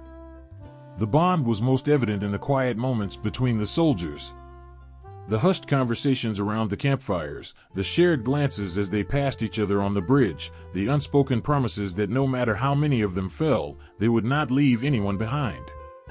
The weight of it all was too much for words, so they relied on the strength of their actions, their loyalty to one another, and the shared understanding that they were in this together. As the sun dipped lower in the sky, casting long shadows over the bridge, the Romans gathered for a brief moment of respite. The day's battle had taken its toll, and the soldiers were exhausted, their bodies bruised and bloodied. But in the stillness, they found solace in each other's presence. It was a fleeting moment of peace before the storm. Tiberius, a young soldier who had only joined the legion a year prior, sat beside his fellow warriors, staring into the dying embers of the fire. He had never imagined that he would be part of something like this. When he first donned the armor of Rome, he had been full of youthful idealism, eager to prove his worth. But now, with every passing hour, he was coming to understand the true meaning of sacrifice. "Do you think we'll make it through the night?" Tiberius asked quietly, his voice barely more than a whisper. Marcus, the veteran soldier sitting beside him, didn't answer right away. Instead, he just looked at the young man, his eyes filled with a wisdom that could only come from years of fighting in the dirt and blood of Rome's wars. "You'll make it through," Marcus said, his voice rough but steady. "We all will. We have no choice." Tiberius looked at him, confusion flickering in his eyes. "What do you mean?" "The enemy, they're too many. We can't fight them all."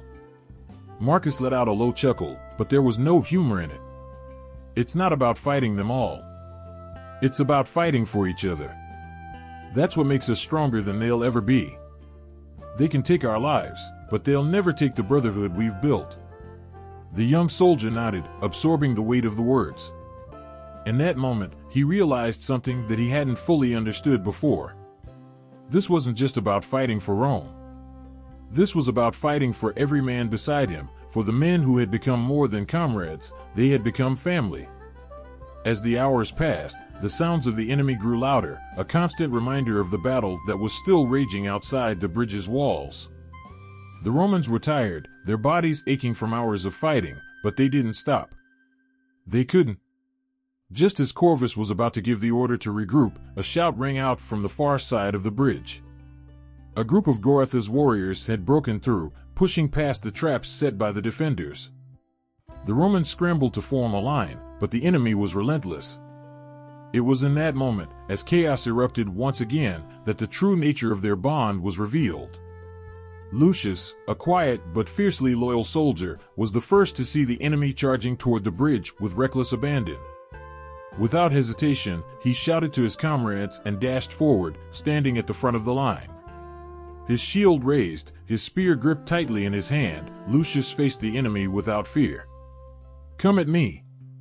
Lucius shouted, his voice filled with a defiance that only a man who had nothing left to lose could muster. "I will not let you pass." And then, as the enemy surged forward, Lucius stood his ground. His comrades rushed to his side, forming a wall of iron and flesh. Together, they pushed back the horde with fierce determination, their movements a perfect symphony of coordination and strength. But Lucius was not content with simply holding the line. He fought like a man possessed, striking down one enemy after another with a speed and precision that seemed to defy logic. It was as though time had slowed around him. His every move was calculated, deliberate, as if he were fighting not just for his life, but for every soldier behind him. His shield held strong, his spear cut through the air, and with every enemy that fell, his resolve grew stronger.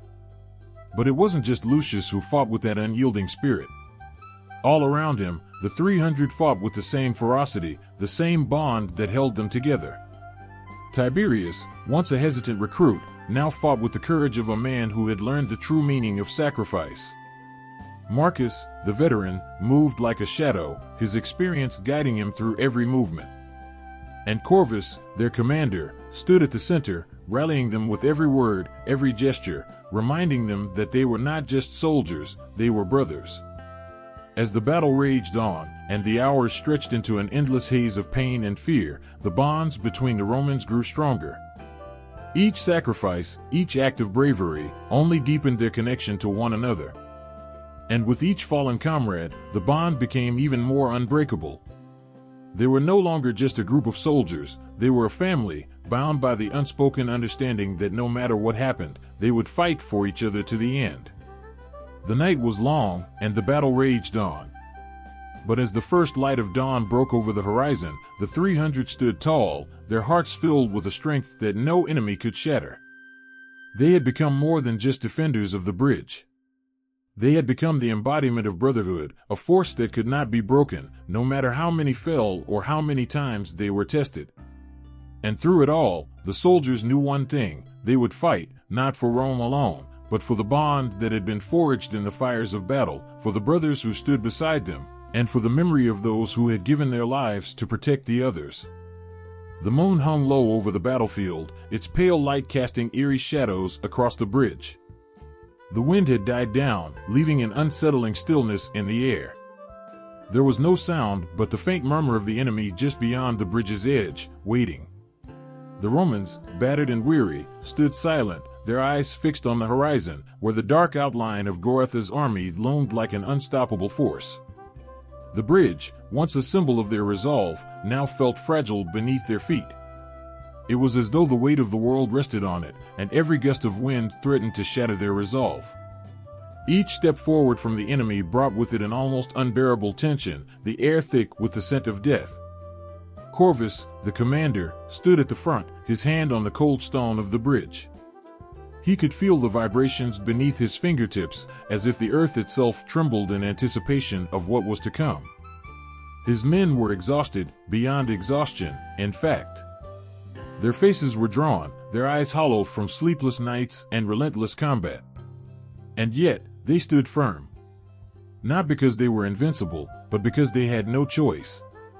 They could not, would not, abandon the bridge. Not after everything they had been through. Corvus turned to face his soldiers, each one waiting for his orders, each one filled with an unspoken question. What now? He could see it in their eyes, the doubt, the fear, the weariness that had seeped into their bones. Their shields were cracked, their swords dull from endless use. They had given everything, and the enemy was closing in. "We can't hold much longer, sir," Marcus, the veteran, spoke quietly, his voice a rasp from too many battles. His face was streaked with dirt and blood, his armor battered, but there was no mistaking the strength that still burned in his eyes. "They're breaking through our lines. We can't do this alone." Corvus' jaw tightened. The decision weighed heavily on him.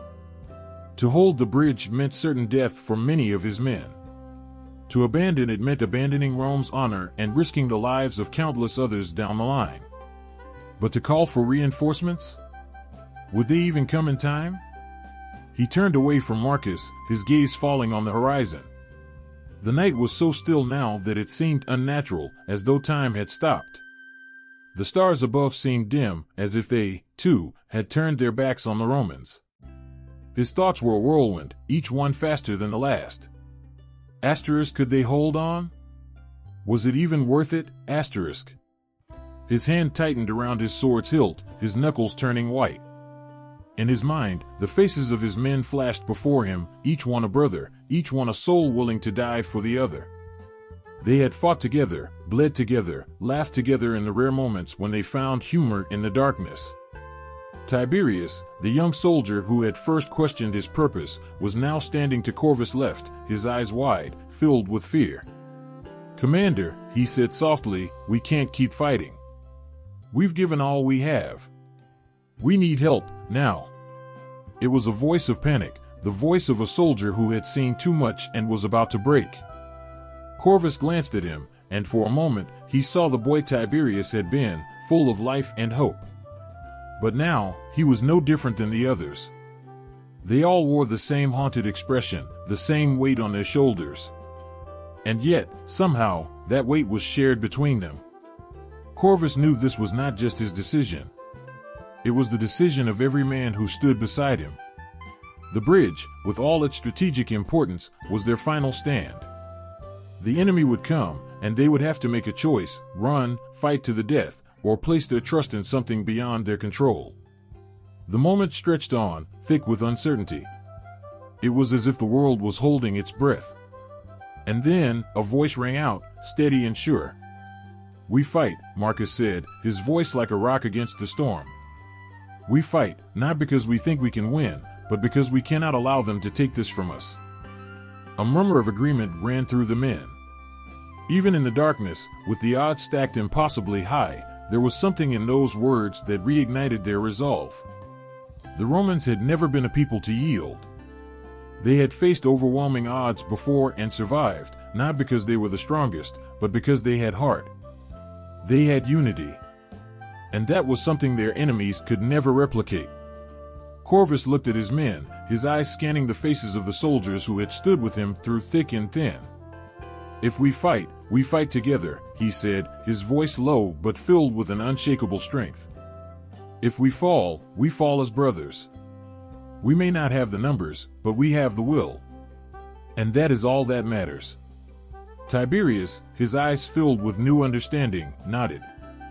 "We'll stand together," he said, his voice growing stronger. The silence stretched for a moment longer, and then a cry rang out. Not from the enemy, but from one of their own. It was a rallying cry, a cry that ignited something in every soldier who heard it. They would not go quietly into the night. They would not let their enemies have the satisfaction of seeing them break. The decision had been made. The Romans would fight. But there was still the question of what would come next. Would they hold the bridge? Or would they be forced to call for reinforcements, even knowing they might never arrive in time? Corvus felt the weight of that decision press down on him again. It was a decision no one should have to make. The fate of his men rested on it. He closed his eyes for a moment, feeling the cool night air against his skin, the sounds of his soldiers preparing themselves for the worst.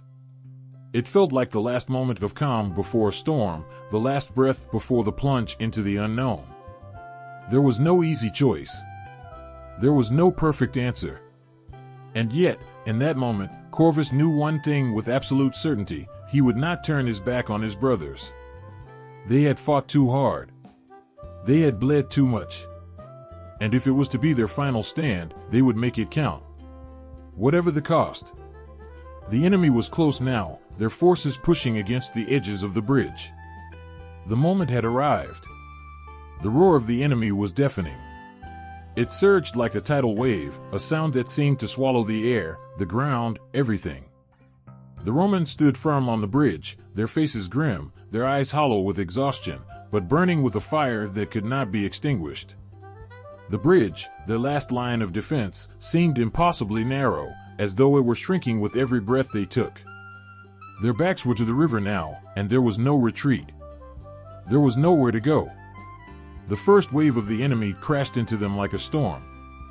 The ground trembled beneath the weight of thousands of men, their armor clanging as they rushed forward, their bloodlust in their eyes. The Romans met them with all the fury they could muster. Shields clashed, swords rang out, and the night air was filled with the cries of battle. Corvus, the commander, fought with the strength of 100 men. His blade danced through the chaos, cutting down enemy after enemy, each strike a testament to the years of training, of discipline, of everything he had poured into these soldiers. His breath was ragged, his body aching, but there was no time for weakness now. His men needed him. He could not falter. Beside him, Marcus fought like a man possessed. His withered face was set in a grimace, sweat and blood streaming down his forehead, but his eyes burned with the same fire as Corvus. They had been through too much to give up now. Every man on this bridge knew that. They were not just fighting for themselves. They were fighting for each other. For the men who had fallen. For their families.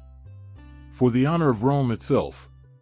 The bridge was becoming a sea of bodies, Romans and enemies alike, locked in a deadly embrace.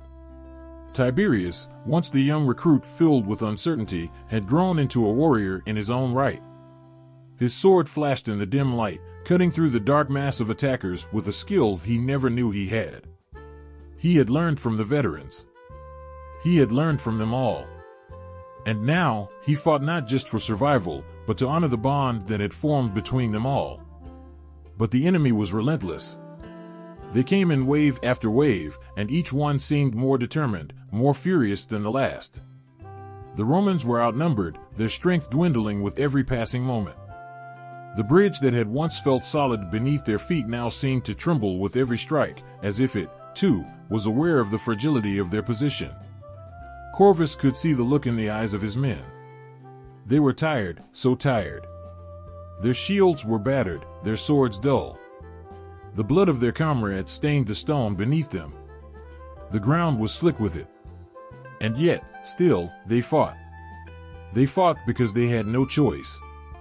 They fought because to give up would mean that everything they had done, everything they had sacrificed, would be for nothing. At that moment, a cry went up from the enemy. They had brought a new weapon, a massive battering ram, a monstrous thing, its weight enough to crush the bridge and scatter the Romans. It rolled forward, pushed by dozens of men, its steel head gleaming in the dim light. The Romans braced themselves. They knew that if that ram broke through their defenses, their last hope would be lost. "Hold!" Corvus shouted, his voice cutting through the chaos. "Hold the line!"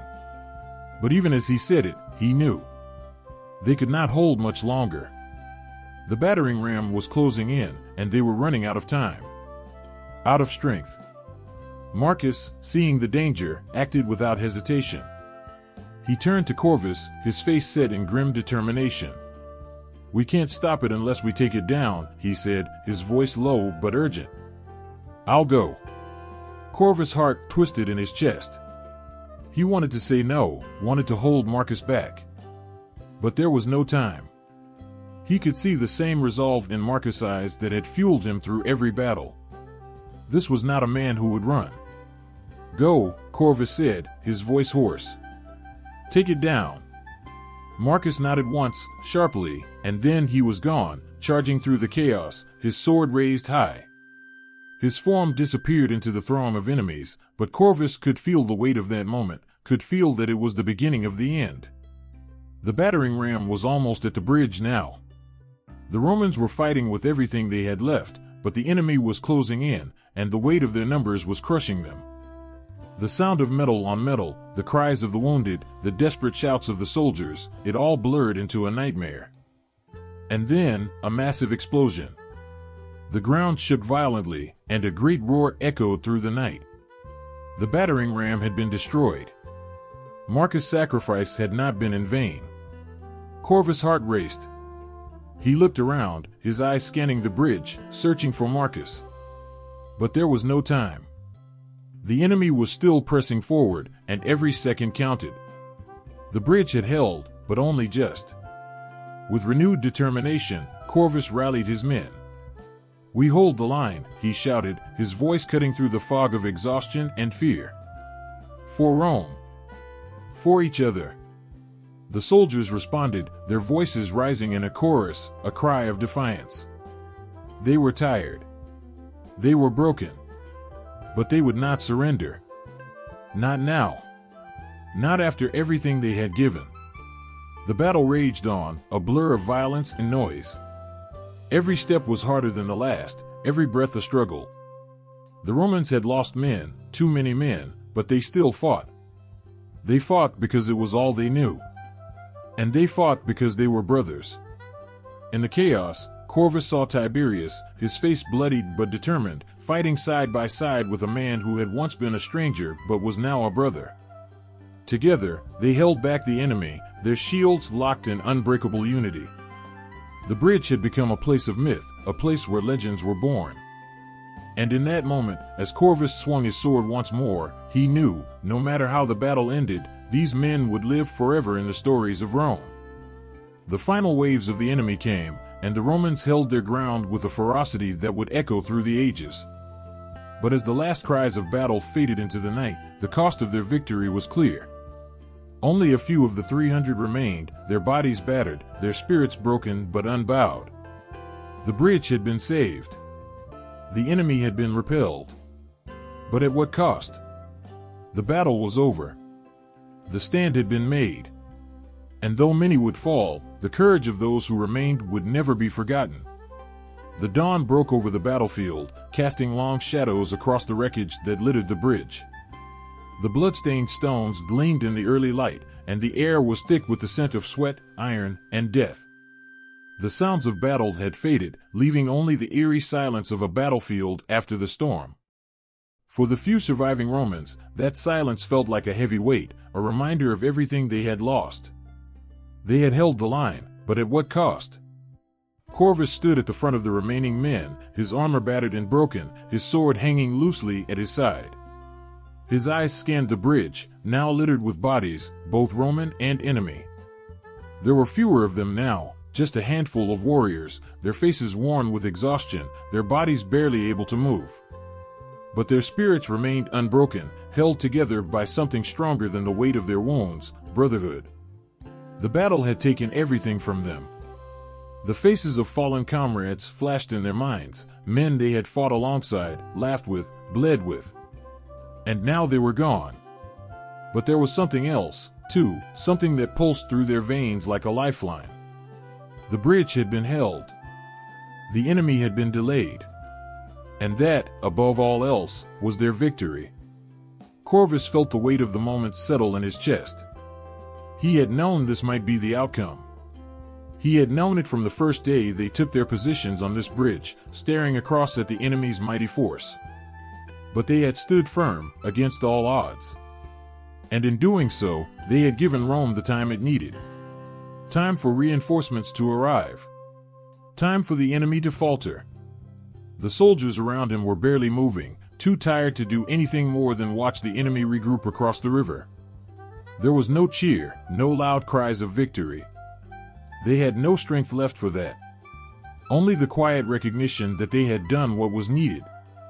They had delayed the enemy long enough. They had secured the future of Rome, even if they would not live to see it. And then, something shifted in the air. A murmur spread among the Romans, a wave of disbelief rippling through the few remaining men. Across the battlefield, the enemy was pulling back. The first signs were subtle, soldiers halting their advance, looking to their commanders for direction. Then, like a ripple spreading through a pond, it became clear. The enemy was retreating. Corvus blinked, his heart racing. Was it real? Was the battle truly over? He watched as the mass of enemies, once so relentless, began to pull back, their faces uncertain, their retreat slow at first, then quicker, almost frantic. It didn't make sense. The enemy had been so close. They had almost broken through. But now they were leaving, their strength dissipating like smoke on the wind. The Romans, too, had begun to stir. They looked to each other, unsure at first, their minds struggling to understand what was happening. They had seen so many enemies die, so many of their comrades fall, and yet, now, the enemy was retreating. They had succeeded. It was the impossible truth standing before them. Their sacrifice had meant something. They had held the bridge long enough to achieve their goal. A wave of emotion crashed over them. Some soldiers fell to their knees, their exhausted bodies giving way to the overwhelming relief. Tears welled in Corvus' eyes, not for his own loss, but for the men who had given everything. The ones who had fallen. The ones who would never be able to see this moment of triumph. But they would live on, not in the memories of the few survivors, but in the stories that would be told for generations. And then, there it was, the sound of horses in the distance. It was faint at first, just a whisper carried on the wind, but it grew louder, closer. The Romans turned to look, their faces lighting up with the faintest glimmer of hope. Reinforcements. The cavalry was here. It didn't matter that the Romans had lost so many of their own. It didn't matter that their bodies ached and their minds were exhausted beyond reason. The reinforcements had arrived in time. The enemy had been forced to retreat, their pride shattered by the fierce defense of a few hundred men. The bridge had held. The sacrifice had not been in vain. Corvus stood straighter, though his body begged for rest. He looked at his men, his brothers, each of them bruised, bloodied, and weary beyond belief. Yet they stood tall, eyes glimmering with the recognition of what they had accomplished. This was no small victory. They had given everything for it. For a moment, there was no sound, only the beating of their hearts, the collective breath they held. Then, as the full weight of their victory settled in, a cheer began to rise. It was quiet at first, just a few voices in the back of the group, unsure if it was real. But it quickly grew, echoing across the bridge and into the distance. A cheer not for the battle they had won, but for the brothers they had lost and for the future they had secured. The Romans who had stood their ground on this bridge, against impossible odds, had done so much more than simply delay the enemy. They had defied fate. They had turned the tide, if only for a moment, and in doing so, they had changed the course of history. The enemy had retreated, their plans thwarted by the courage of a few men. Corvus looked across the bridge one last time. The enemy was gone, and with them, the threat that had loomed over Rome for so long. The soldiers around him, weary and battered as they were, had succeeded. They had given everything. And now, as the sun rose over the horizon, casting a soft golden light on the battlefield, the Romans knew one thing above all else: they had won. Even in their defeat, there was victory. The banners fluttered in the wind as the survivors of the battle marched back into the city. There was no loud celebration, no cheers of victory. Instead, there was a somber silence that hung heavily over the soldiers. The streets, once filled with the sounds of victory, now seemed to carry the weight of their grief. The faces of the men who had lived through the battle were etched with the kind of exhaustion that went beyond physical pain. It was a deep, raw tiredness that came from giving everything, only to realize how much had been lost. As the soldiers entered the city, they were hailed as heroes. The people lined the streets, clapping and shouting praises, their voices rising in unison. But the men walked with their heads low, their shoulders hunched, as if carrying an invisible burden. Some of them smiled weakly at the crowds, but it didn't reach their eyes. They had fought for Rome, yes, but they had also fought for something far more personal: each other. And now, many of their brothers in arms were gone. Those faces they had seen every day, those voices they had heard in the dark hours of the night, gone. And no cheers could bring them back. Corvus stood near the front, his gaze fixed ahead but unfocused. He was surrounded by soldiers, but he felt alone. He could still see the faces of the men who had fought by his side. He could hear their voices, laughing one moment, shouting orders the next. They were with him in every step of the battle, and now they were gone. Some had fallen in the chaos of the fight, others had died in moments of sacrifice, giving their lives so the rest could survive. Their names echoed in his mind like whispers, but those whispers brought no comfort. Instead, they were a reminder of the price they had paid. The city hailed them as victors, but Corvus felt the emptiness settle into his bones. The cheers, the songs, the celebrations, all of it felt distant, like a dream he could no longer touch. He didn't know what to do with the weight of his survival. Why had he been spared when so many others had fallen? What did it mean to be a hero when you were the one left standing, haunted by the faces of those who had given everything? As they moved through the streets, Corvus couldn't help but notice the soldiers around him. Some walked with their heads held high, their chests swelling with pride, while others seemed to shrink into themselves. Some looked over their shoulders constantly, as if expecting the enemy to return, still ready to fight. Others were too lost in their thoughts, their faces blank, as if they had already seen too much. Their bodies had survived, but their souls were elsewhere. There was a young soldier, once full of laughter and stories, who now walked in silence. His eyes, once bright with the fire of youth, were now hollow, staring at the ground as if he could still see the faces of the men he had lost. Every now and then, he would glance at Corvus, as if seeking reassurance, but Corvus had no answers to offer. How could he explain the emptiness they all felt? Later, in the quiet of the barracks, the true weight of the battle began to settle in. The soldiers, tired and battered, sat in a circle. Some were cleaning their weapons, others were staring off into space, lost in their memories. The room was heavy with the absence of the men who had once filled it. It was hard to speak of the loss, they all felt it, but no one knew how to give voice to the grief that had settled over them like a fog. Corvus sat against the wall, his arms crossed over his chest, his thoughts turning inward. He could hear the murmurs of his comrades, each one lost in their own reflection. But every so often, he would hear the sound of a name spoken, a name that belonged to a fallen soldier. It was always soft, as if the speaker was afraid of disturbing the memory, afraid of breaking the fragile silence. One soldier, Gaius, broke the quiet first. His voice was rough, as though it hadn't been used in days. "Do you think they're proud of us?" he asked. His question hung in the air, unanswered. The others remained silent, but Corvus could see the weariness in their eyes. Some of them had no answer because they didn't know if pride was enough to fill the hole left behind by loss. Another soldier, Lucius, spoke up, his voice shaky. "We did what we had to do," he said, but his words lacked conviction. He ran a hand through his hair, his fingers trembling. "But what's the point? What's the point of surviving if everyone we cared about is gone?" There was no answer to that, and Corvus didn't try to offer one.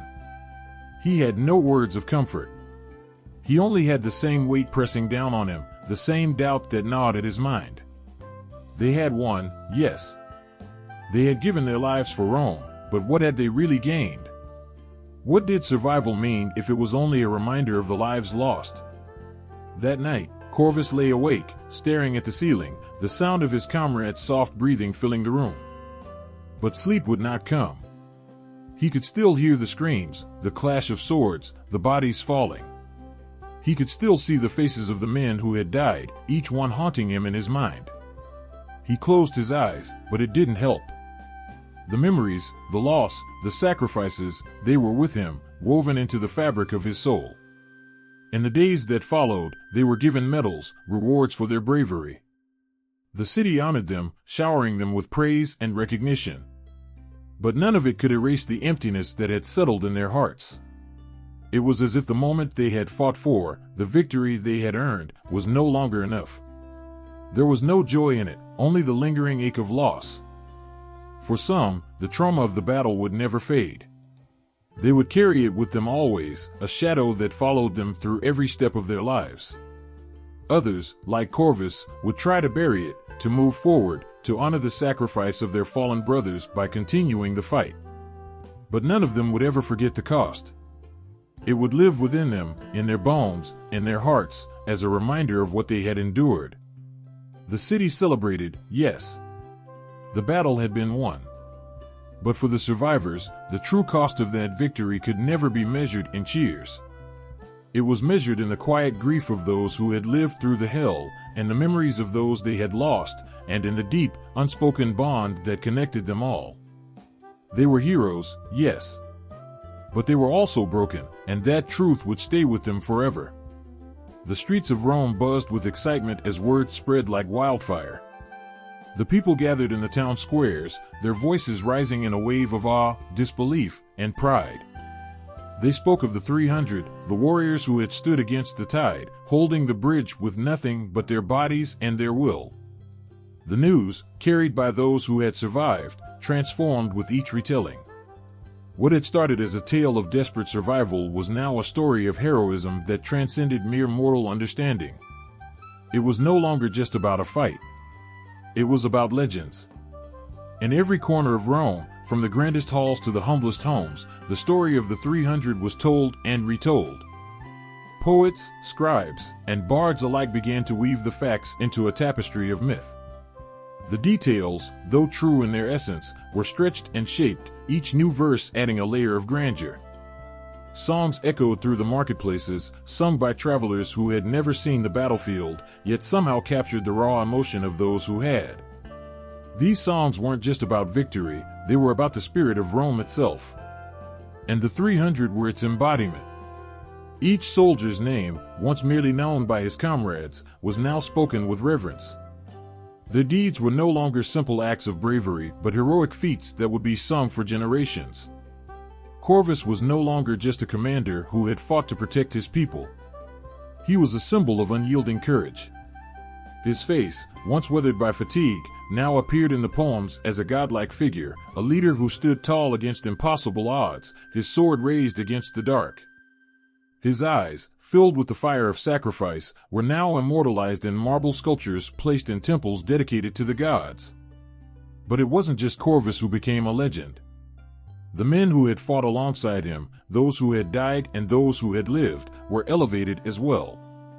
Gaius, the young soldier who had stood trembling with fear before the battle, was now remembered for his steadfastness in the face of death. His name became synonymous with loyalty and the unbreakable bond of brotherhood. Lucius, who had questioned the meaning of their survival, was immortalized as a soldier who found clarity in the darkest hour. These men, who had fought together as brothers, now stood side by side in the stories, heroes whose actions would inspire the next generation to fight, to dream, and to sacrifice. And the bridge itself, oh, the bridge. In the stories, it became more than just a structure of stone and wood.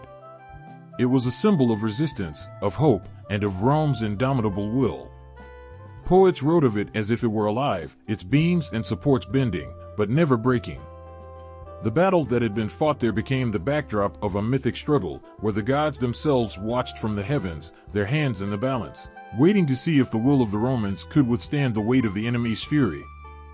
In the forums, the people gathered to listen to these stories. They would stand in silence, hanging on every word. The storytellers spoke with such passion that the very air seemed charged with energy, as if the past had come alive in that moment. Even the children, who could scarcely understand the gravity of the battle, would sit wide-eyed, listening to the songs. They saw the men as giants, strong and unyielding, defenders of their homes, their families, and their city. They dreamed of one day joining such a legendary cause. As the story spread beyond the city, they began to take on a life of their own.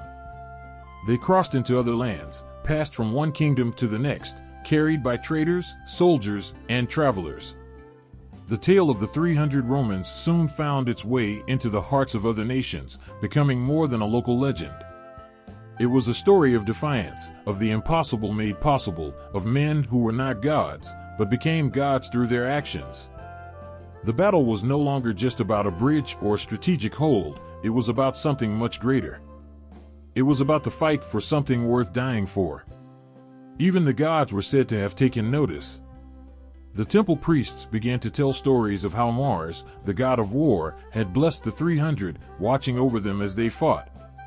It was said that the gods, seeing such valor, had given the Romans the strength to hold their ground, even when their bodies were broken. Their courage, it was whispered, had been so great that it stirred the heavens themselves. The gods, in turn, ensured that their story would never be forgotten. And so, the legend grew. It grew in the hearts of those who heard it, in the songs that were sung, in the poems that were written, and in the marble statues that stood as silent witnesses to the past. The 300 were no longer just men. They were myths, their bravery woven into the fabric of Rome itself. Their sacrifice became the very definition of what it meant to fight for something greater than oneself. In time, the story of the 300 was not just about remembering what had happened, it was about what they represented. They became the ideal of Roman strength, resilience, and unity. Their names were carved into the annals of history, their faces forever frozen in the art of the time. They were the model for future generations, the ones to whom every Roman soldier would look when they needed to find the courage to face their own battles. As the years passed, the bridge itself fell into disrepair, but the story of the 300 remained. The echoes of their courage never faded. And when the soldiers of Rome stood on the battlefield in the years to come, they did so with the knowledge that they were part of something greater, a legacy that had been shaped by the sacrifices of those who had come before them. The legend, once born from the sweat and blood of battle, now lived on in the hearts of the people.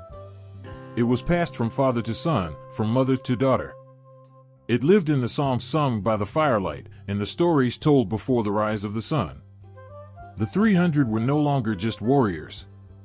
They were gods in their own right, their legend immortal, carried forward through the ages, untouched by time.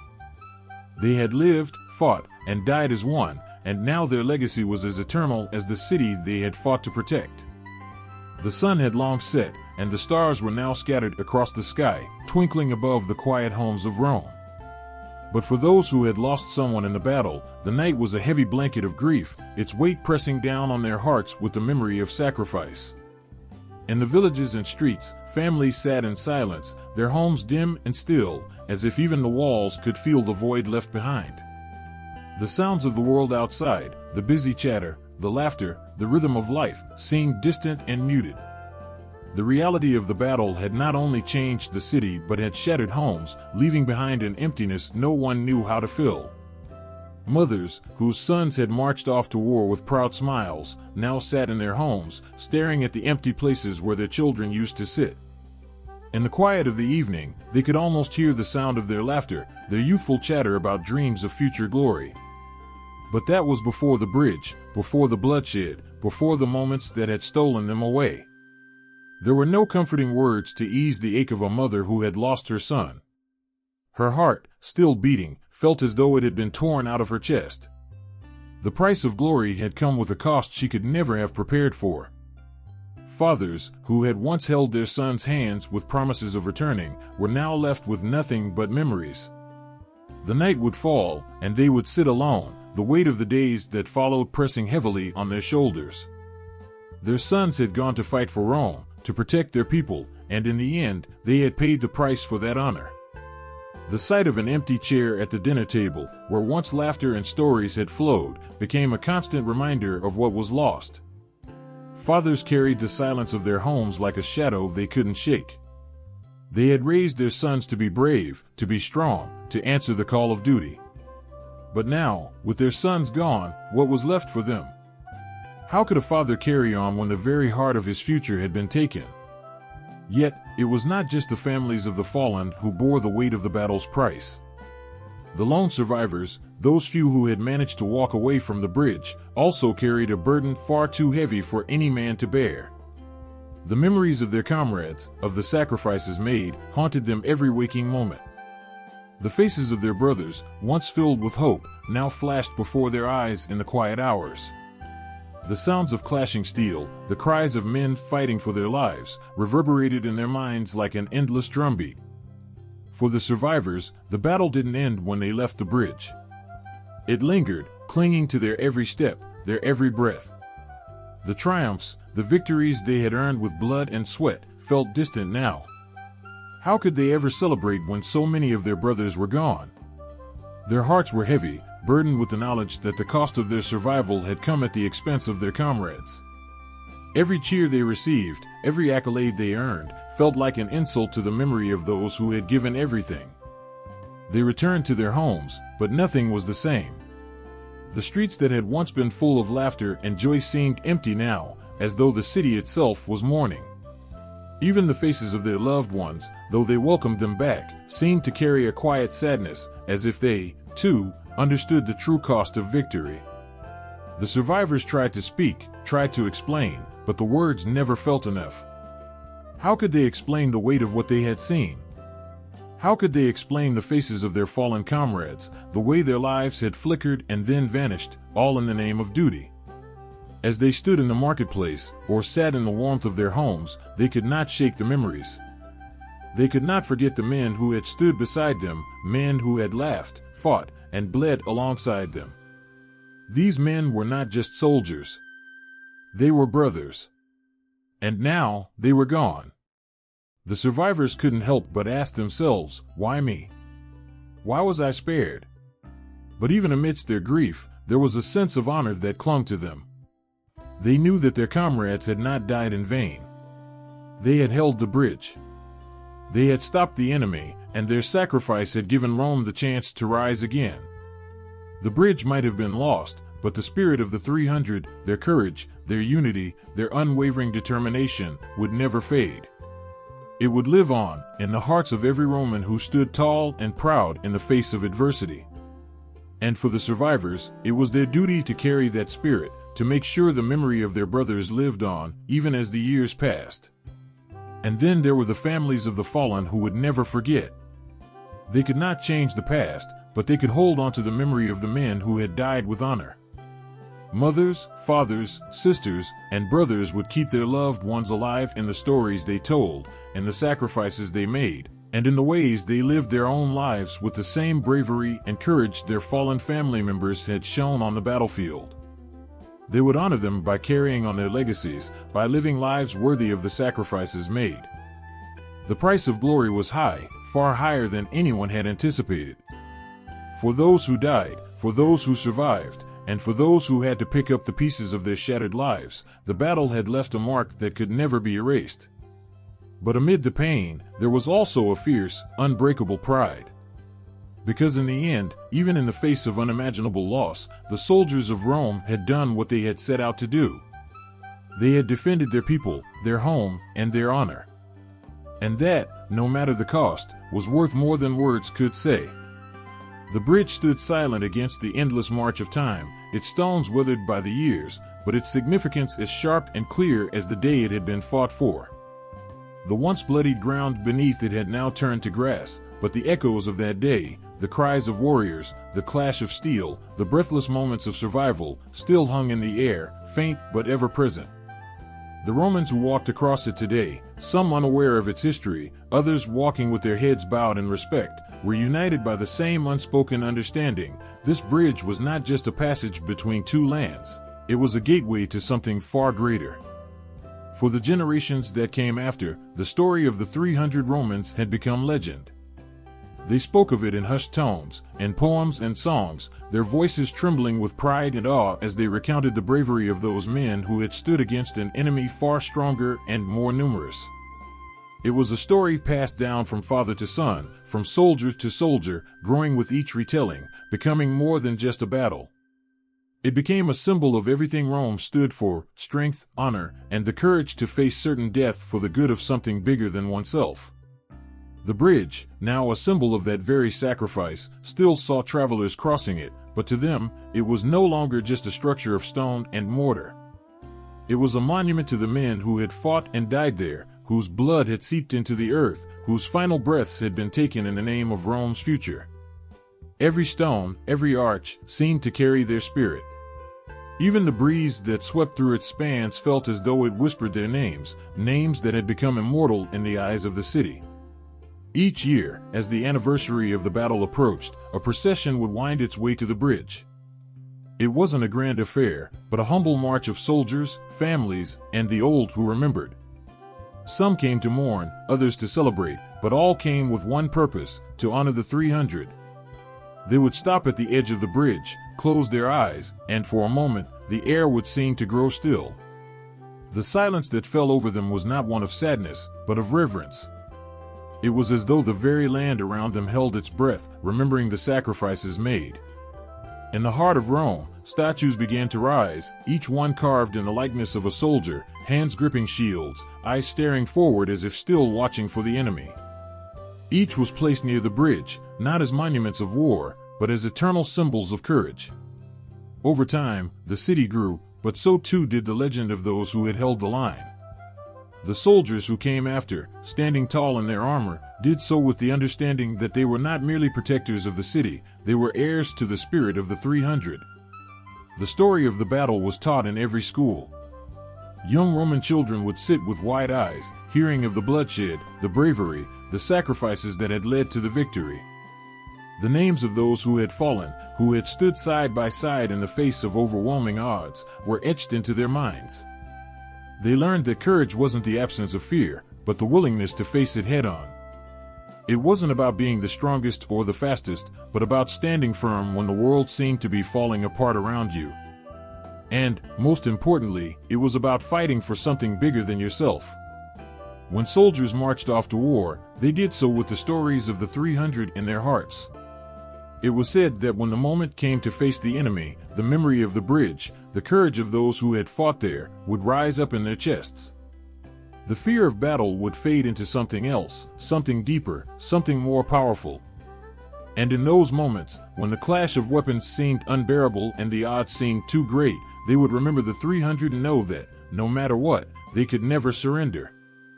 because, like the men who had stood before them, they too were fighting for Rome, for its future, and for the honor of those who had given everything. And yet, even with all the glory, there were those who still walked the streets of Rome with heavy hearts. The families of the fallen, though they had seen their loved ones' names immortalized in song and stone, still felt the ache of loss. Their lives, though filled with pride, were never without the sorrow of remembering what was no longer there. The gap left by a son or a brother could never be fully filled. But in their grief, there was also a quiet strength, for they knew that their loved ones had not died in vain. The city they had fought for was stronger because of their sacrifice. Years passed, and new generations rose, but the bridge remained, unwavering against the tides of time. It was no longer just a structure of stone, it had become a part of the soul of Rome itself. Its history had been woven into the very fabric of the city's identity. As the sun set each evening, the bridge stood silhouetted against the orange and purple hues of the sky, a reminder that there was nothing more powerful than the will to protect what you loved. The story of the 300, told and retold, became more than history, it became legend. And with every retelling, the legend grew, filling the hearts of those who heard it with the same fire that had burned in the eyes of the men who had once stood on that bridge. Rome, in all its glory, was built on the backs of those who gave everything. And while the bridge may have been just one battle, its legacy would echo through the ages, inspiring not just soldiers, but citizens, leaders, and dreamers alike. The courage of the 300 was more than just a story, it was a living, breathing testament to the strength that resided within every Roman heart. And as long as the bridge stood, as long as the stories of those brave men were told, the spirit of sacrifice, honor, and resilience would never fade. The legacy of the bridge, and the men who had defended it, would live on in the heart of Rome forever.